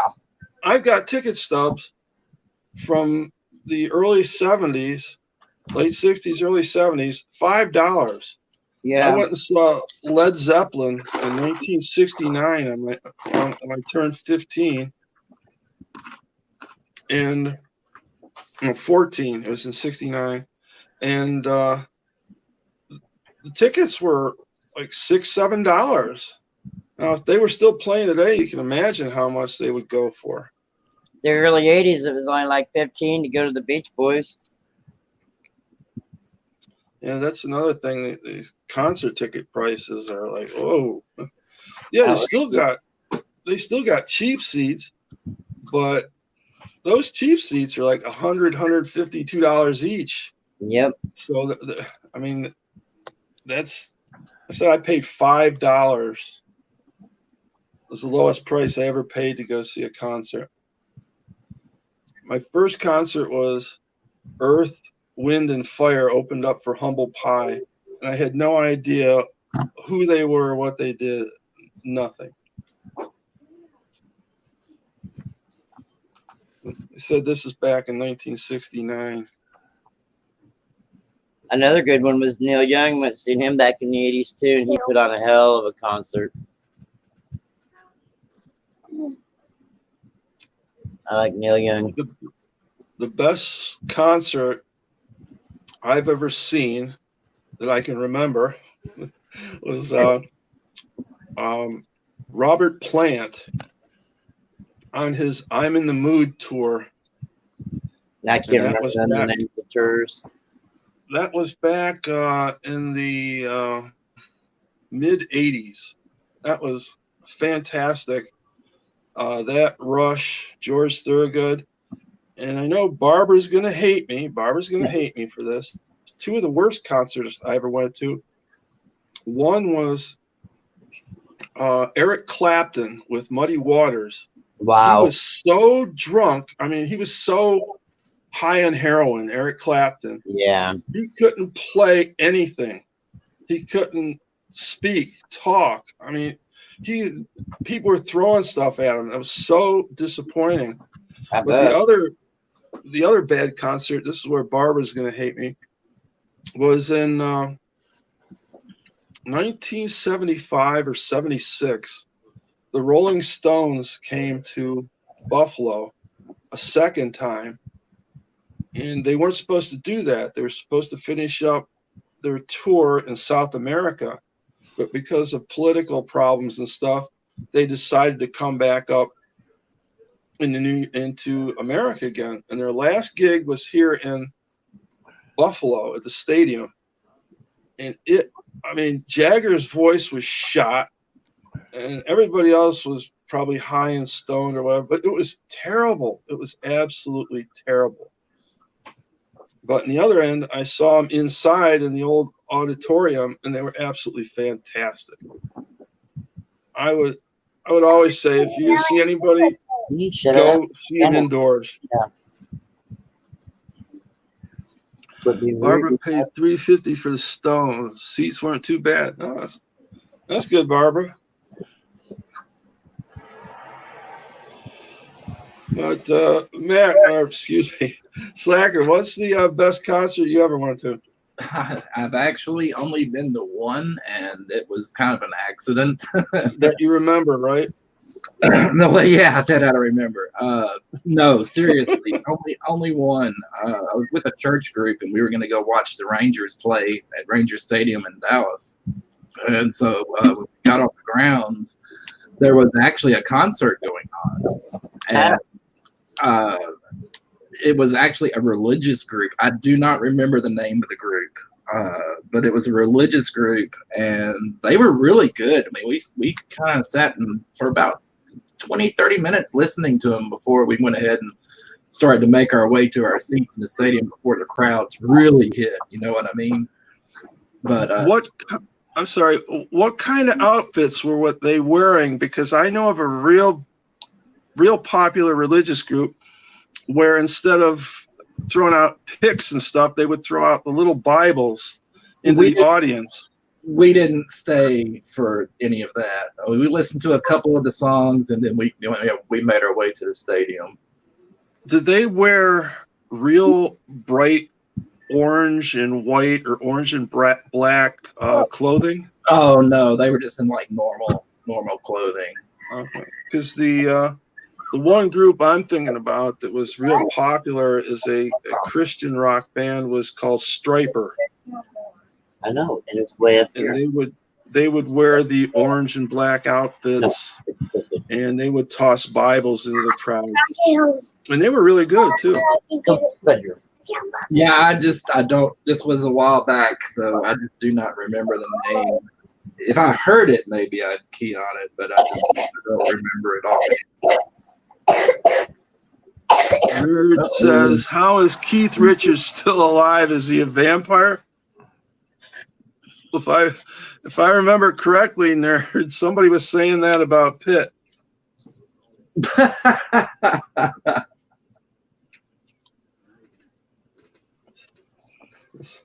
He's saying, "Send fresh meat tacos." But how about you, Rhonda? What's the best concert you ever went to? I'd have to say Neil Young. Is that before or after he put out like Cinnamon Girl and Hurricane? I don't remember. Probably before. Good answer. One song I remember the best is Farmer's Daughter, because they put on a hell of a stage show when they played it.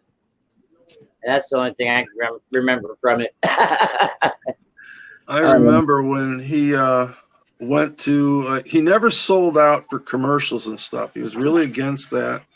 But the thing I remember people didn't like is when he he went from acoustic to electric guitar, like hard, like I said, when he did Cinnamon Girl and Hurricane. People didn't like that. They wanted him to stick with the softer, slower acoustic. No, it was after them because he played electric. Okay. How about you, Kernel? What do you remember for your best concert? Oh, I don't know. I've only been to a few of them. I'm not a big concert goer. I don't like crowds, so unless I can get a seat up away from everybody, I'm not going. I've seen Paul McCartney. Yeah. I've seen Eric Clapton, and I've seen Gene Simmons. Who am I thinking about? Kiss. Yeah. I've seen Kiss. They sucked. They sucked. That was the worst concert I ever went to. I remember seeing Kiss when they came out with I Was Made for Loving You. That was the disco era, and everybody started calling them Kissco.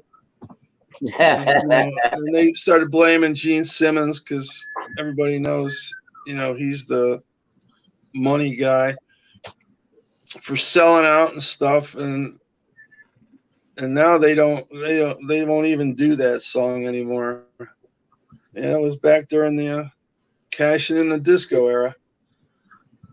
Guys, I hate to do this. I'm gonna have to go. I got to be someplace at 8:00. Basically, a good friend of mine, he is going to be on a TV show tonight. It's on Discovery Channel, 8 p.m. Central. It's Expedition Unknown, and it's a different type of treasure hunting. You guys might want to check it out. It's pretty interesting. But he is thinking about doing a YouTube channel, so he kind of figured out who I was in real life and contacted me, and I've been trying to help him start his channel. But he's real busy, so I don't know if he's actually going to follow through with that. But I do need to go and see that show, so I'm gonna have to go in a little bit. Odie's Okay, buddy. tell you hi. Thanks for All right, stopping hey. in. Oh, it was fun. Thanks for having me. Oh, anytime, man. Thanks for stopping by, Slacker, and talking about Sal and your sci-fi music and stuff. That was really cool. It was a lot of fun. I do appreciate it, guys. Thank you so much. I've missed you guys a lot. I'm gonna have to get back on these things more. I turn on your bells and you'll know when they're on. Yeah, most of the time when I catch streams and stuff, they say, "Hey, join us," and I can't because I'm on my phone. I'm not at home near my computer where my cameras and stuff are. You can get up here on the phone on phones. Not with mine. Not with yours. Sorry. I don't know, Rhonda. I don't know how well you know Slacker, Not that well. but and I know I've told him it before, and it's true. He's pretty good with computers and stuff, laptops. In fact, he made a video showing how to live stream. No. Then was mad at me about that one. you made that back when Hangouts was still there, right? Right, and I did it with a 2-monitor system, and it didn't help Kernel out the way I had hoped. Because Kernel, Yeah, I remember saying, do it for one, and you said done, but that was it. I never got a chance to do it. I got it halfway made, and it's just never happened, and I apologize for that. I know how to get the screen split, but I can't get the one side to go make it smaller, and I don't know. I'm doing something wrong. It's not easy, Colonel, because now that we've got this yard thing, it's different. I haven't quite figured out how to do it. Like I said, I can either look at side chat on the YouTube side, or I can look at the SteamYard side and see a preview of my camera and everything. But then I'm missing the side chat, so I kind of have to bounce between the two. Yeah. With Hangouts, it was easier. You could split screen, but to get the YouTube side where you could see the side chat was difficult. I mean, it was. It really. But you don't have to go to the YouTube side, but I'm not sure how to do it. Redneck Stacker tells everybody how to do it. He's a better man at it than I am. And Stacking Nerd is the computer guru. She could probably tell you more about it than any of us. I just know how to run the StreamYards. I don't know how to split screens. Nerd for president. Nerd. Nerd for president. That's it. I see him around everywhere I go. He's not very far behind or in there already. I'm Rhonda Tolliver, the lucky one. What? All right, Mac, man, we don't want to keep you. I don't want to kick you out either, but really thanks for stopping by tonight and everything, okay? Well, again, everybody, thanks for having me. Didn't mean to kind of take up the show, but it was fun. Like I said, when you're the host, you like people to come in and do that. That's what we're all about. Slacker. Yep. Every week somebody steps up, Yeah, we had for a couple Sundays in a row, we had Menahune on Sundays.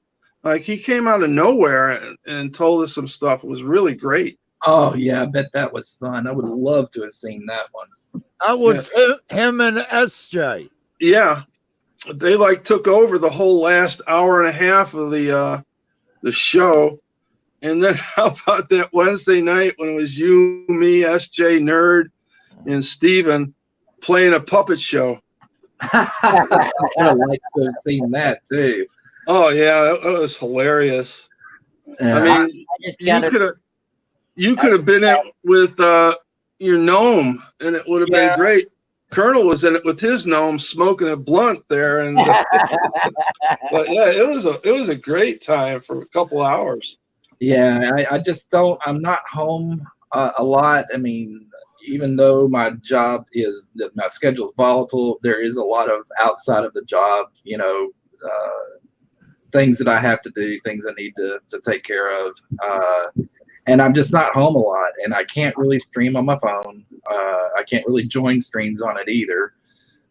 So when I'm home on the computer, oh yeah, everything's hunky dory and it's great. And I'll try to be around more, and I'll keep more. Yeah, I see him, Kernel. hey, That's High Myerson. corn dogs in here. But I'll try to be around more. I'll try to definitely have my bell turned on to most of you guys who stream, and I'll try to join in more because this has just been a blast. And again, I thank you guys for having me. Hey, no problem. And once again, everybody, you heard it. Tell your friends, tell your enemies. Yeah, we like them all. Slacker. Slacker will be back. I'll be back. I don't know when, but I will be back. Saturday nights, right? No, I can't this Saturday. I'm working this Saturday. Can you do Sunday? Slacker, we're on Sunday at noon too. I work Sunday, but maybe if it's early enough, I can make it. Well, it's noon Eastern, and we usually stay for a couple hours or so, pretty much like tonight. Okay. Slacker, I'm subscribed to you. Oh, well, thank you. I need to subscribe to you. I bet you're prescribed to me because I don't prescribe to anybody unless they subscribe to me. Oh, I guess I am sub to you then. Well, you're prescribed to subscribe. Rhonda Tolliver, the lucky one. Okay, I do believe I am sub to you. I believe you are too. I just don't think you recognized who I was. Here, I'll put. No, I knew as soon as I heard your voice, I knew who you were. I always know you either as I Rhonda. put hey in chat. You can check to see if you're sub to me. I just got a notification from Google Chrome in the town that I live, Vincennes, Indiana. Drivers are fuming over new rule. I'll check that out. Excuse me. A Slacker, your videos start off with the Metals Mafia silhouette music, right? No, actually, they end with them most of the time. Okay. Now, sometimes they will start with it, but most of the time that's at the end. All right, everybody, there you heard it. Up front.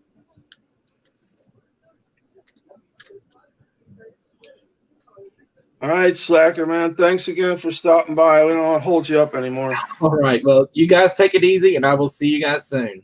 Cool. All right. Good night. Bye. Take care, buddy. Yeah.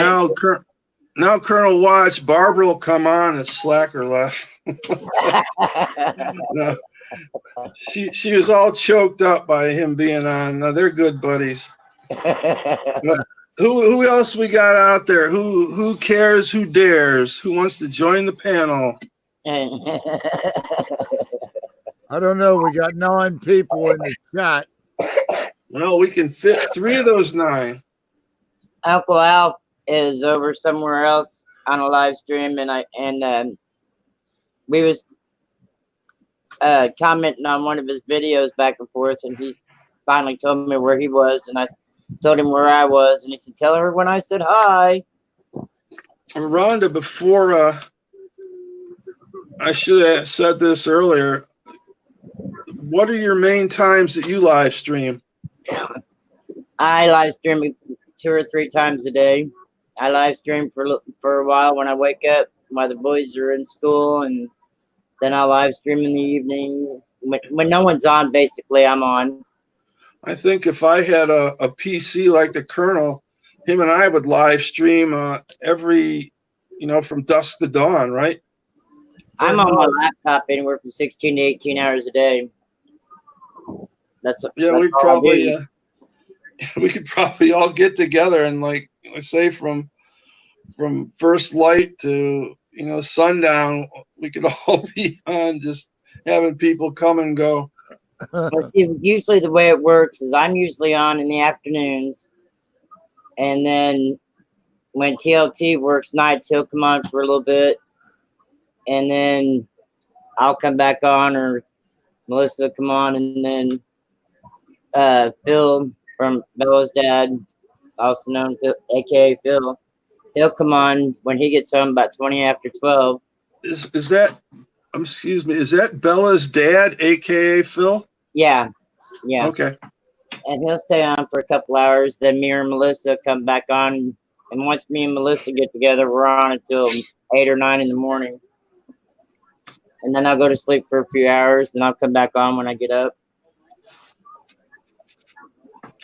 All right, Colonel, we got about a good half hour or so. We got Let's 10. Yeah. Hey, Brian's World. He'll come up here. Put the link in. let's coax somebody out of the crowd to get up here and Brian embarrass no himself. problem coming up. He'll come up. Yeah, come on up, you guys, and embarrass yourself. You listen to me. Brian won't embarrass himself.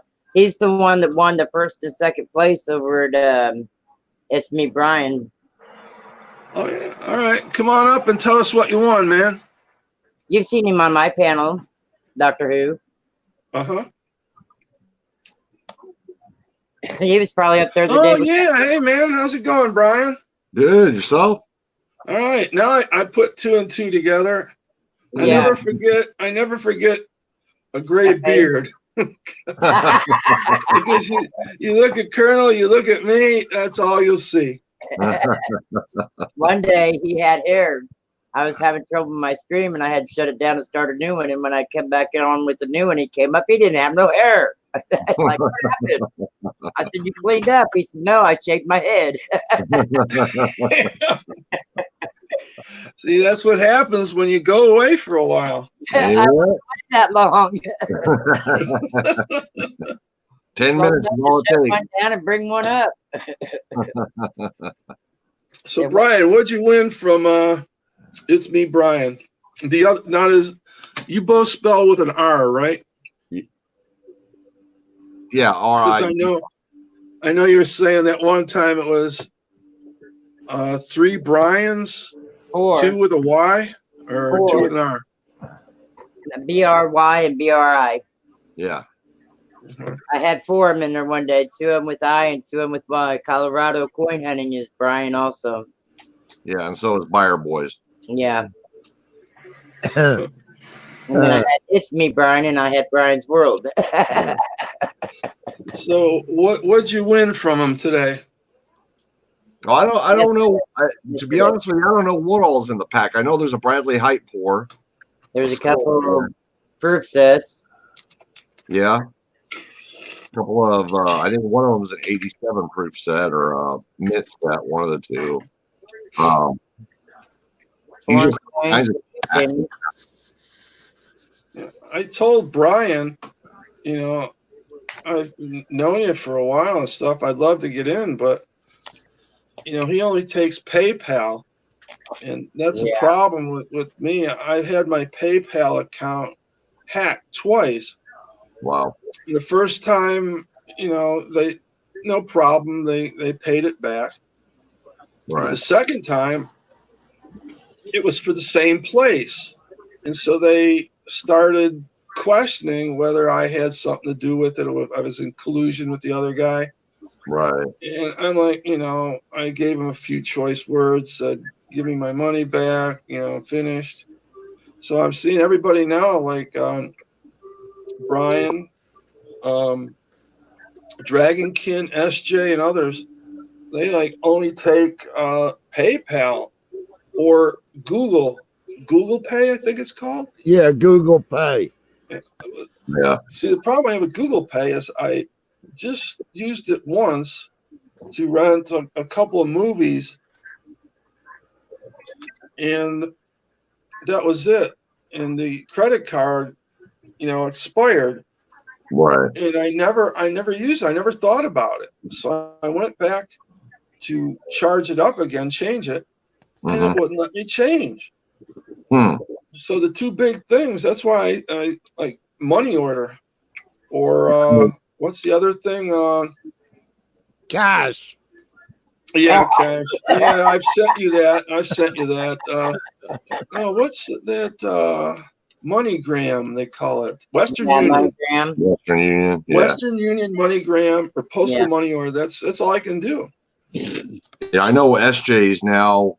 She's now started to take, and she prefers it apparently, but I don't want it. Is Venmo. Never heard of it. Yeah, that was the first time I'd heard of it. So, and, Yeah, I've heard of it.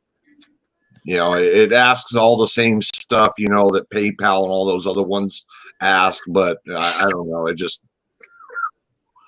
I've been Brian using, went to bed before PayPal with me for, screaming and woke up to me screaming. I've been using PayPal for, oh God, it's got to be at least 10 years now.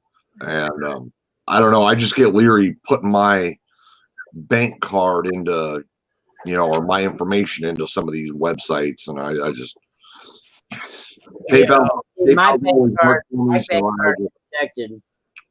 yeah. My bank does not let nothing happen without texting me and asking me first. Yeah. And when you start seeing things like we accept Bitcoin and stuff, you know they've hit the big time. Yeah. What? Yeah, I went. Brian's went to bed before and with me screaming and woke up with me screaming. I know. Yeah, Cage has done it a couple times too.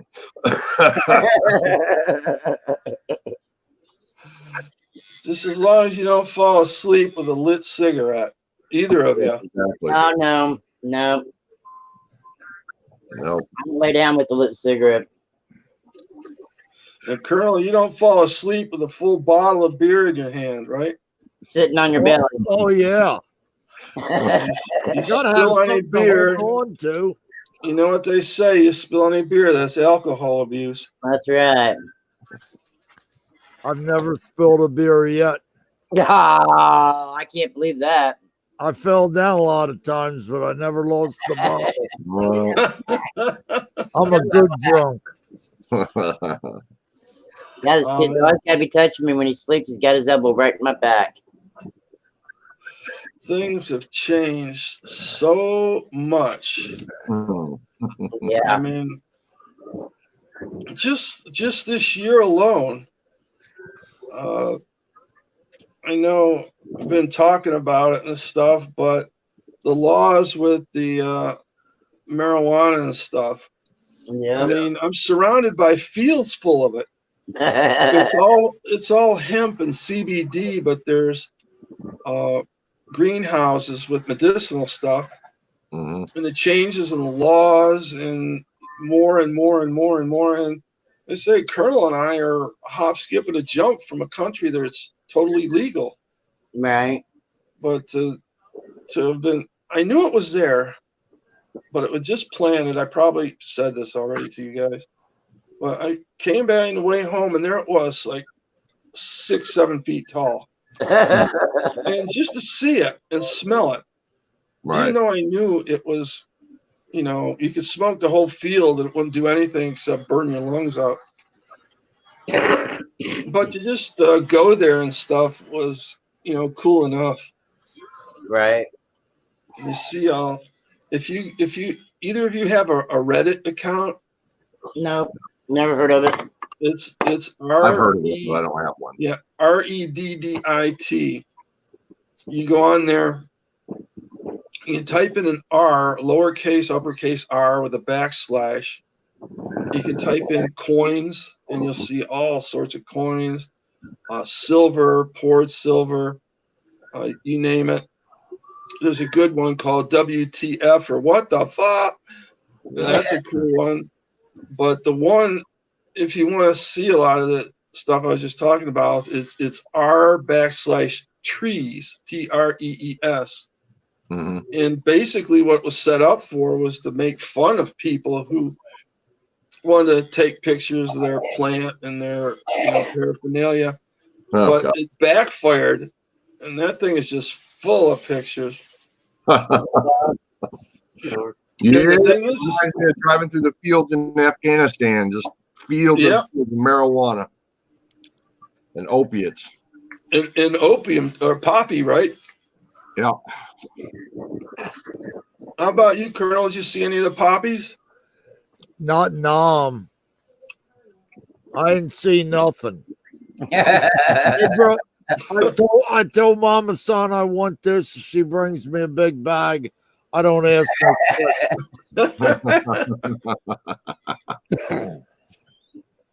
I'll tell you, man.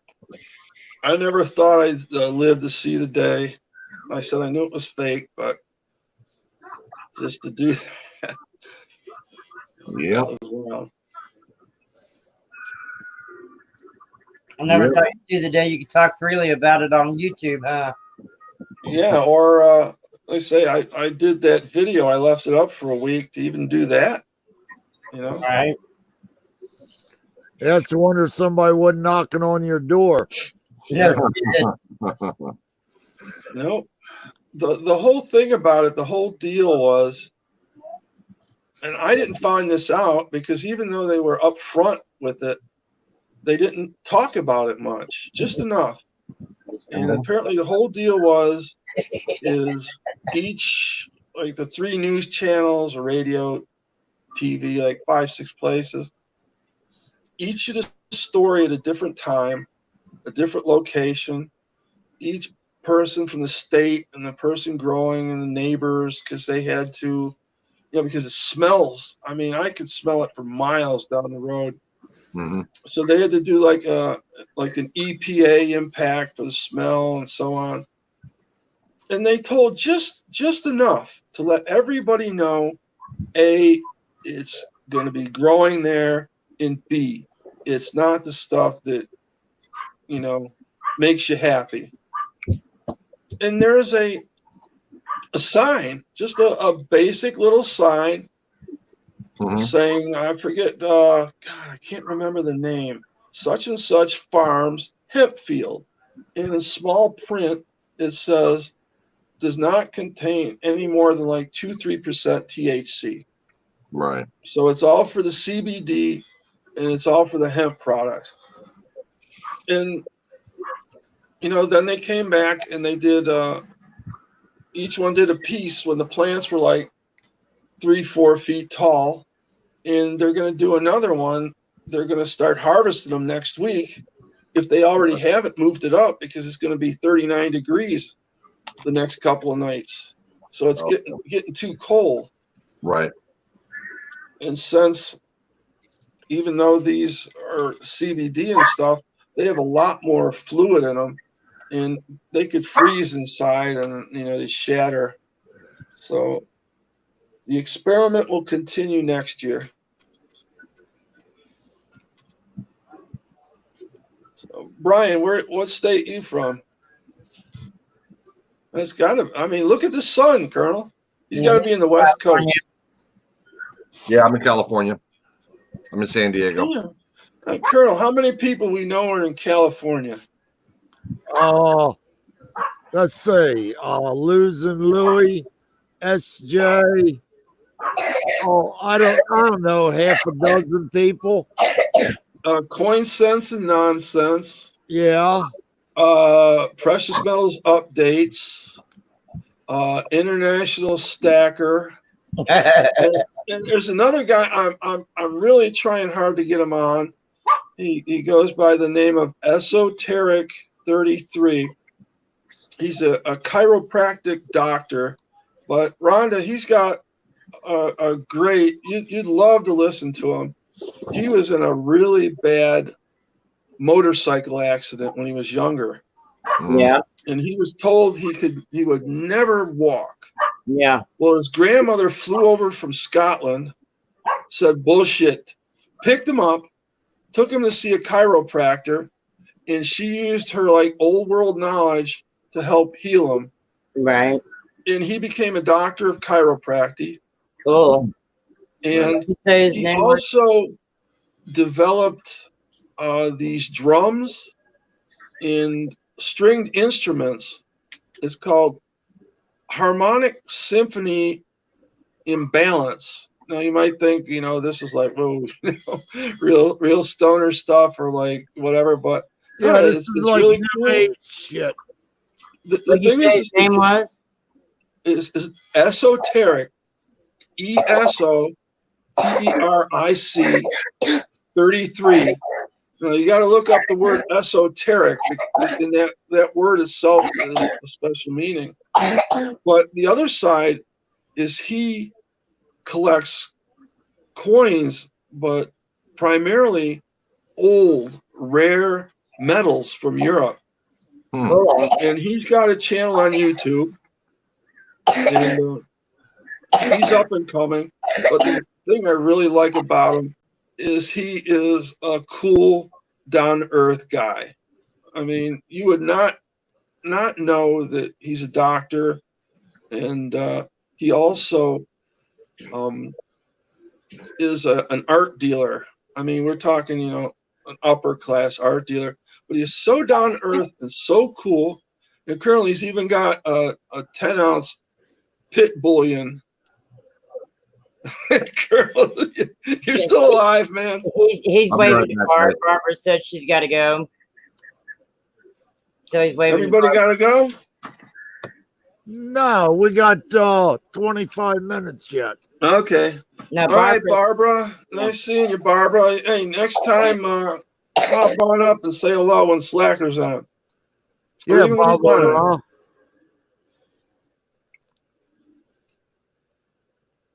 What happened to the sound? I'm here. Oh, it just shut off. Scared me there for a minute. I was muted because the grandson was coughing. Oh. So, Brian, tell us more about yourself. Look who's here, the Candy Man. But, Brian, Stephen Heath, is he from Illinois? no, he's from Sheffield, England. Oh, okay, you said the Candy Man, and there's a Heath factory up in Robinson, Illinois. That's why I asked. No, that's our nickname for him. Okay. Yeah. But anyways, I wanted to ask Brian. Oh, he muted. I'm sorry. Okay. He's probably there. He is. I just got back. What's up, guys? All right, Brian. I wanted to ask you. Mhm. I really only talked to you a couple of times. How long you been doing the thing here, and what do you like? A stacker, collector, both? Both. I just started probably 6 months ago, 7 months ago. But yeah, both. I'll stack and I'll collect silver, and if I had the money, I'd collect gold, but I don't have the money, so I just stick with silver. I think that's the boat everybody's in. I got gold earlier this year, but I'm not getting any more. It's not just the price, Right. it's the quality and what's coming out and stuff. I really don't see anything I like. There's one thing I like, but the damn thing's like $4,000, and I nope, forget it. Yeah. Yep. If it's got gold attached to it, it's gonna be expensive. That's why silver is such a big thing. Mhm. I mean, when you look at it, yeah, gold always has played a big primary role, but Right. just in the background, silver, established itself and did its thing too. Mhm. It's not like, now you see more silver statues with the pouring community and stuff. You really didn't see that back when everything was all gold. Well, for one thing, you had different governments and standards, and they got it all and made their stuff into it and everything. Whereas Right. now silver is a lot more affordable. and popular to the masses. Uh-oh, Kernel went dark. How are we going to know when you're still there, Kernel? I'm here. Okay. I'm here. What's the my matter? Did you get tired of looking at us or what? I'm Are you- still here. Okay, it's all right, man.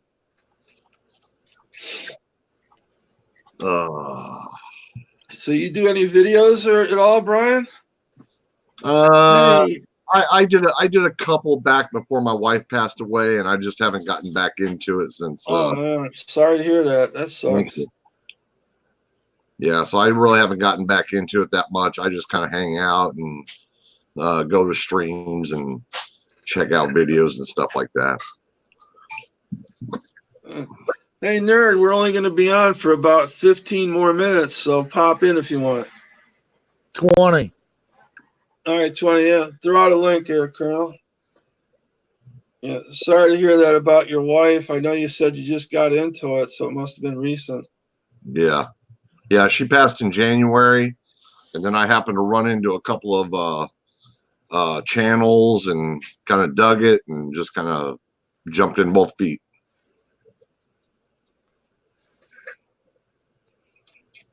Well, in one aspect, you kind of really missed the boat, but you know, I understand and everything. Yeah. I don't know. I was lucky. A lot of people say never go to an antique dealer for coin advice. Yeah. Well, down at the end of the street, we had an antique dealer who was also a coin dealer. And he was a really nice guy.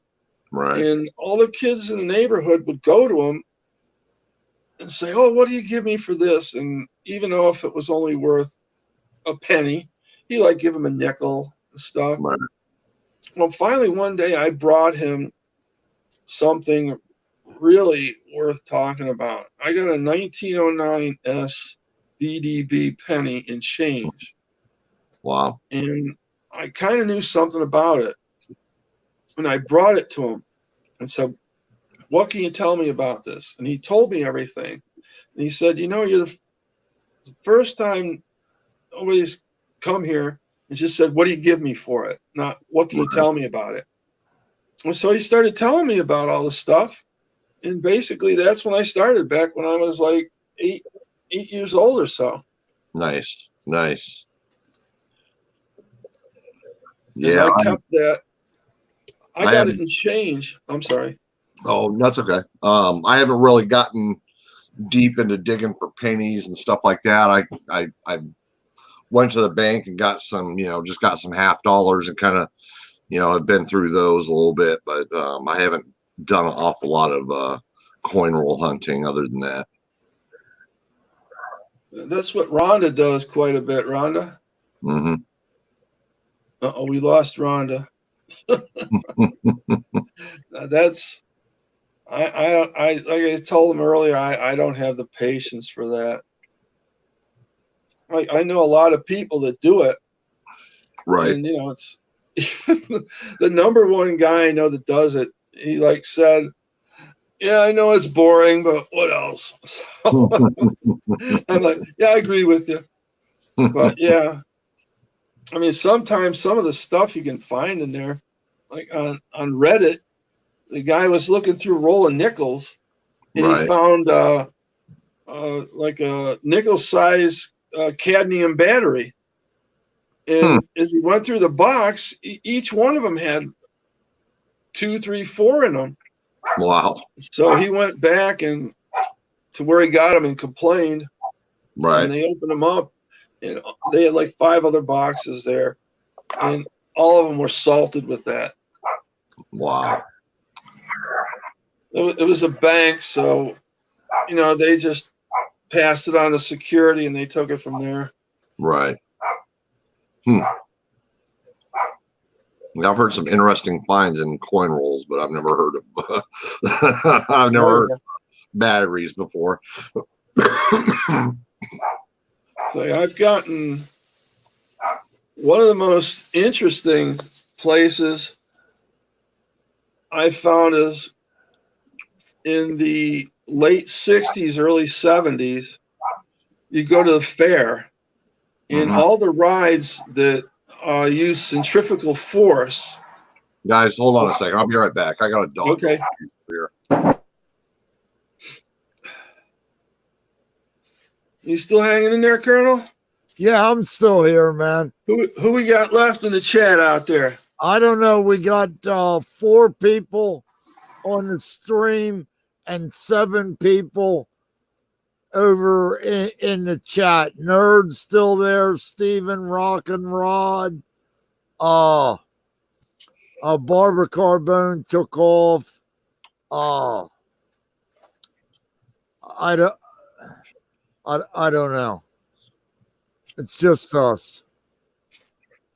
Circle the wagons. Oh man.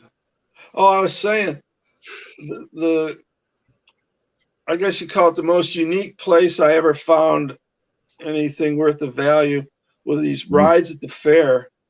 And the seats were like, a couch or a car seat. Right. And you'd sit down in there and you get strapped in, or the bar or whatever.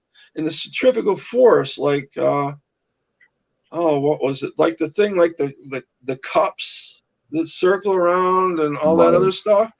Right. Well, when I went to get in, I put my hand down, my hand slid under the seat and I felt this stuff. I'm like, oh, what's this? And I pulled it out, and it was like Franklin $50.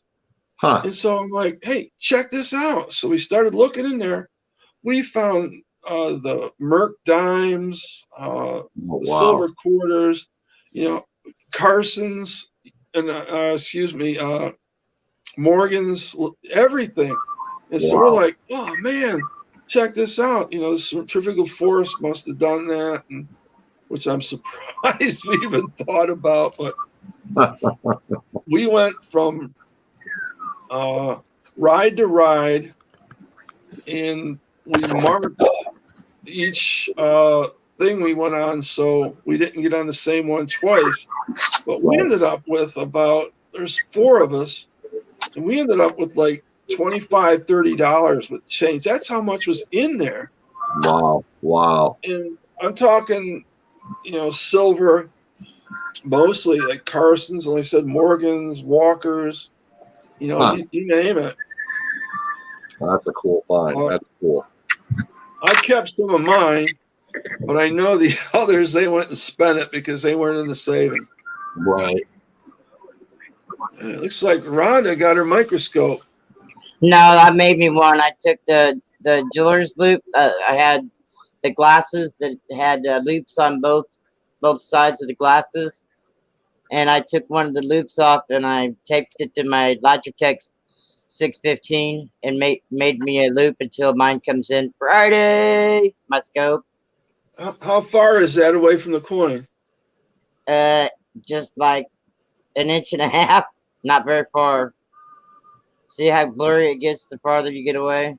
Oh, it's yeah. not a scope or anything. It's just the loop that goes on the jeweler's glasses.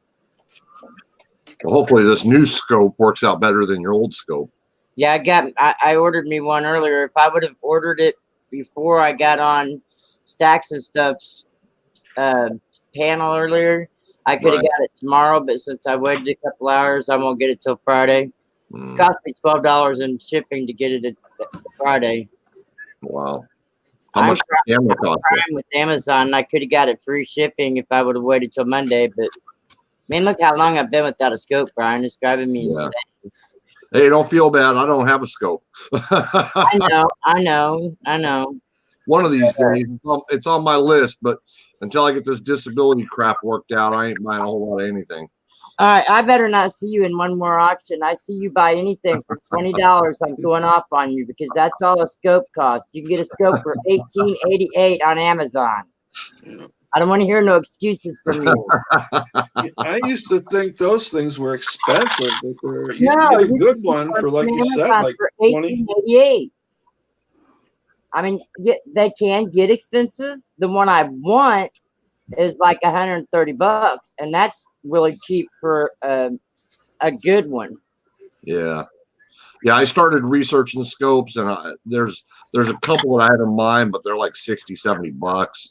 So I would I'm like to kind of, have one like Super Silverman, but I don't know if I'd really like it or not. So I ordered one of the handheld cordless ones.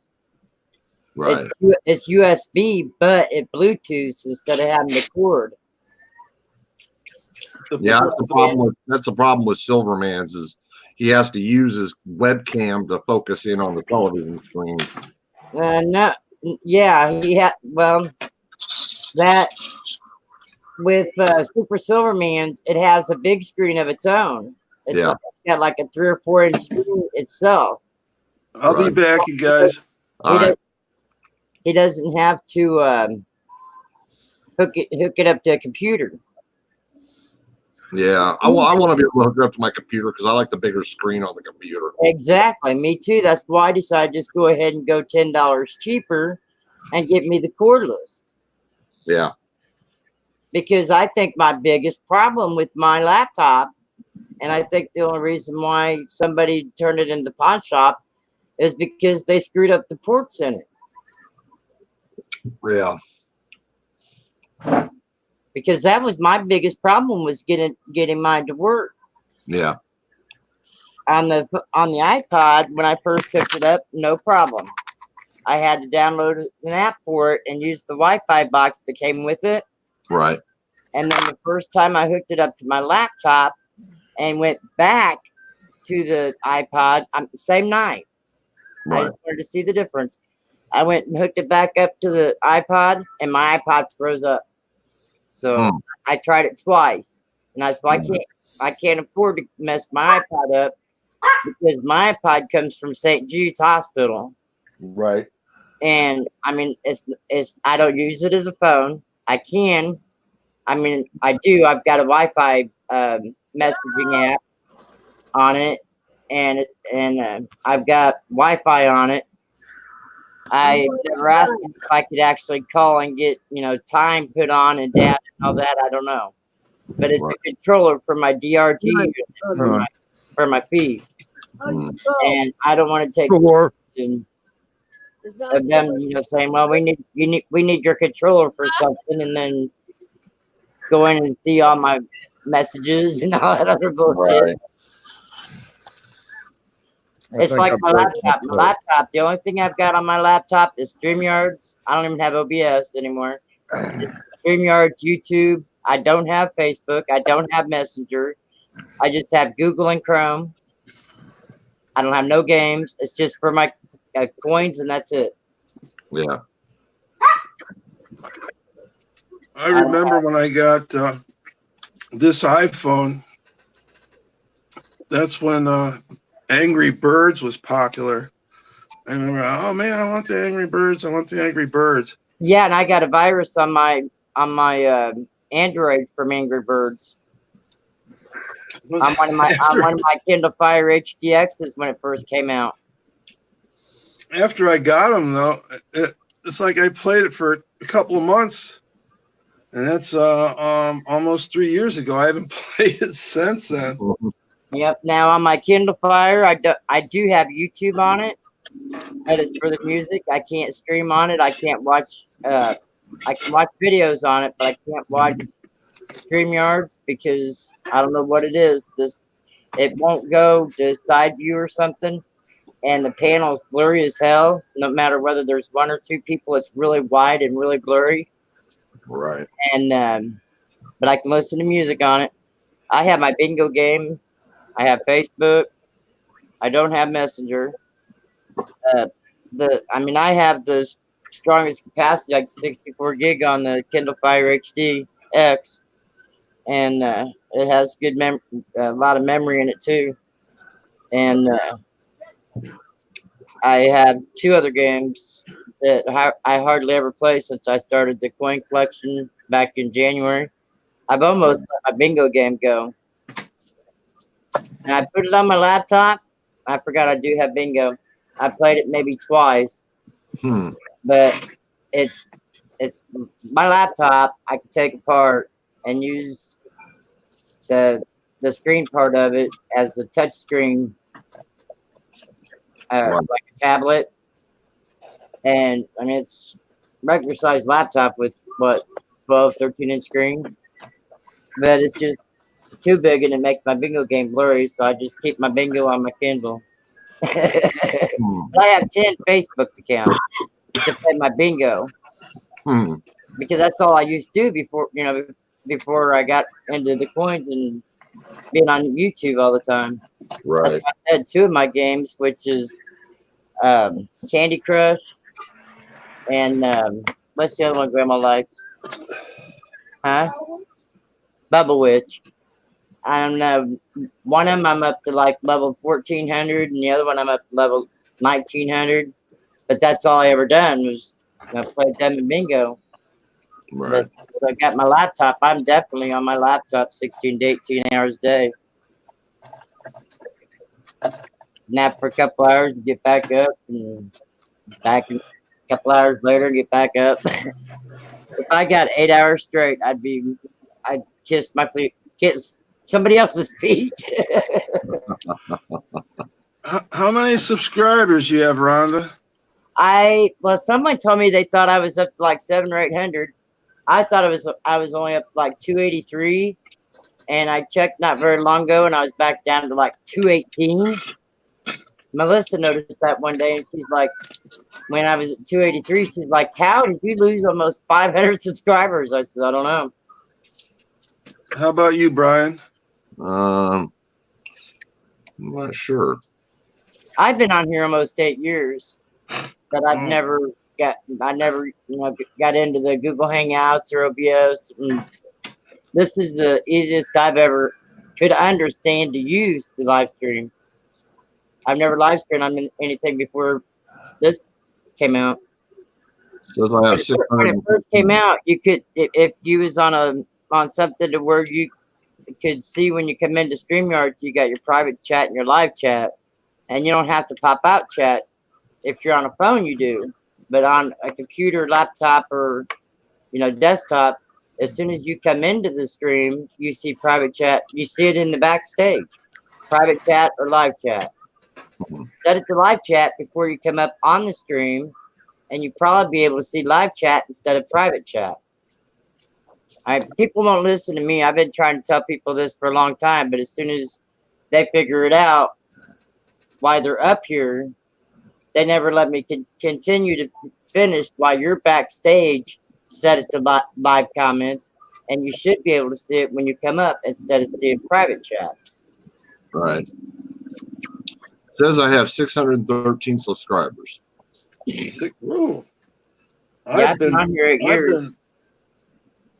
I've been busting my butt to get over 350 for the last 4 or 5 months. Yeah. I think I can't remember if I give you a shout out or not. I know Uncle I has.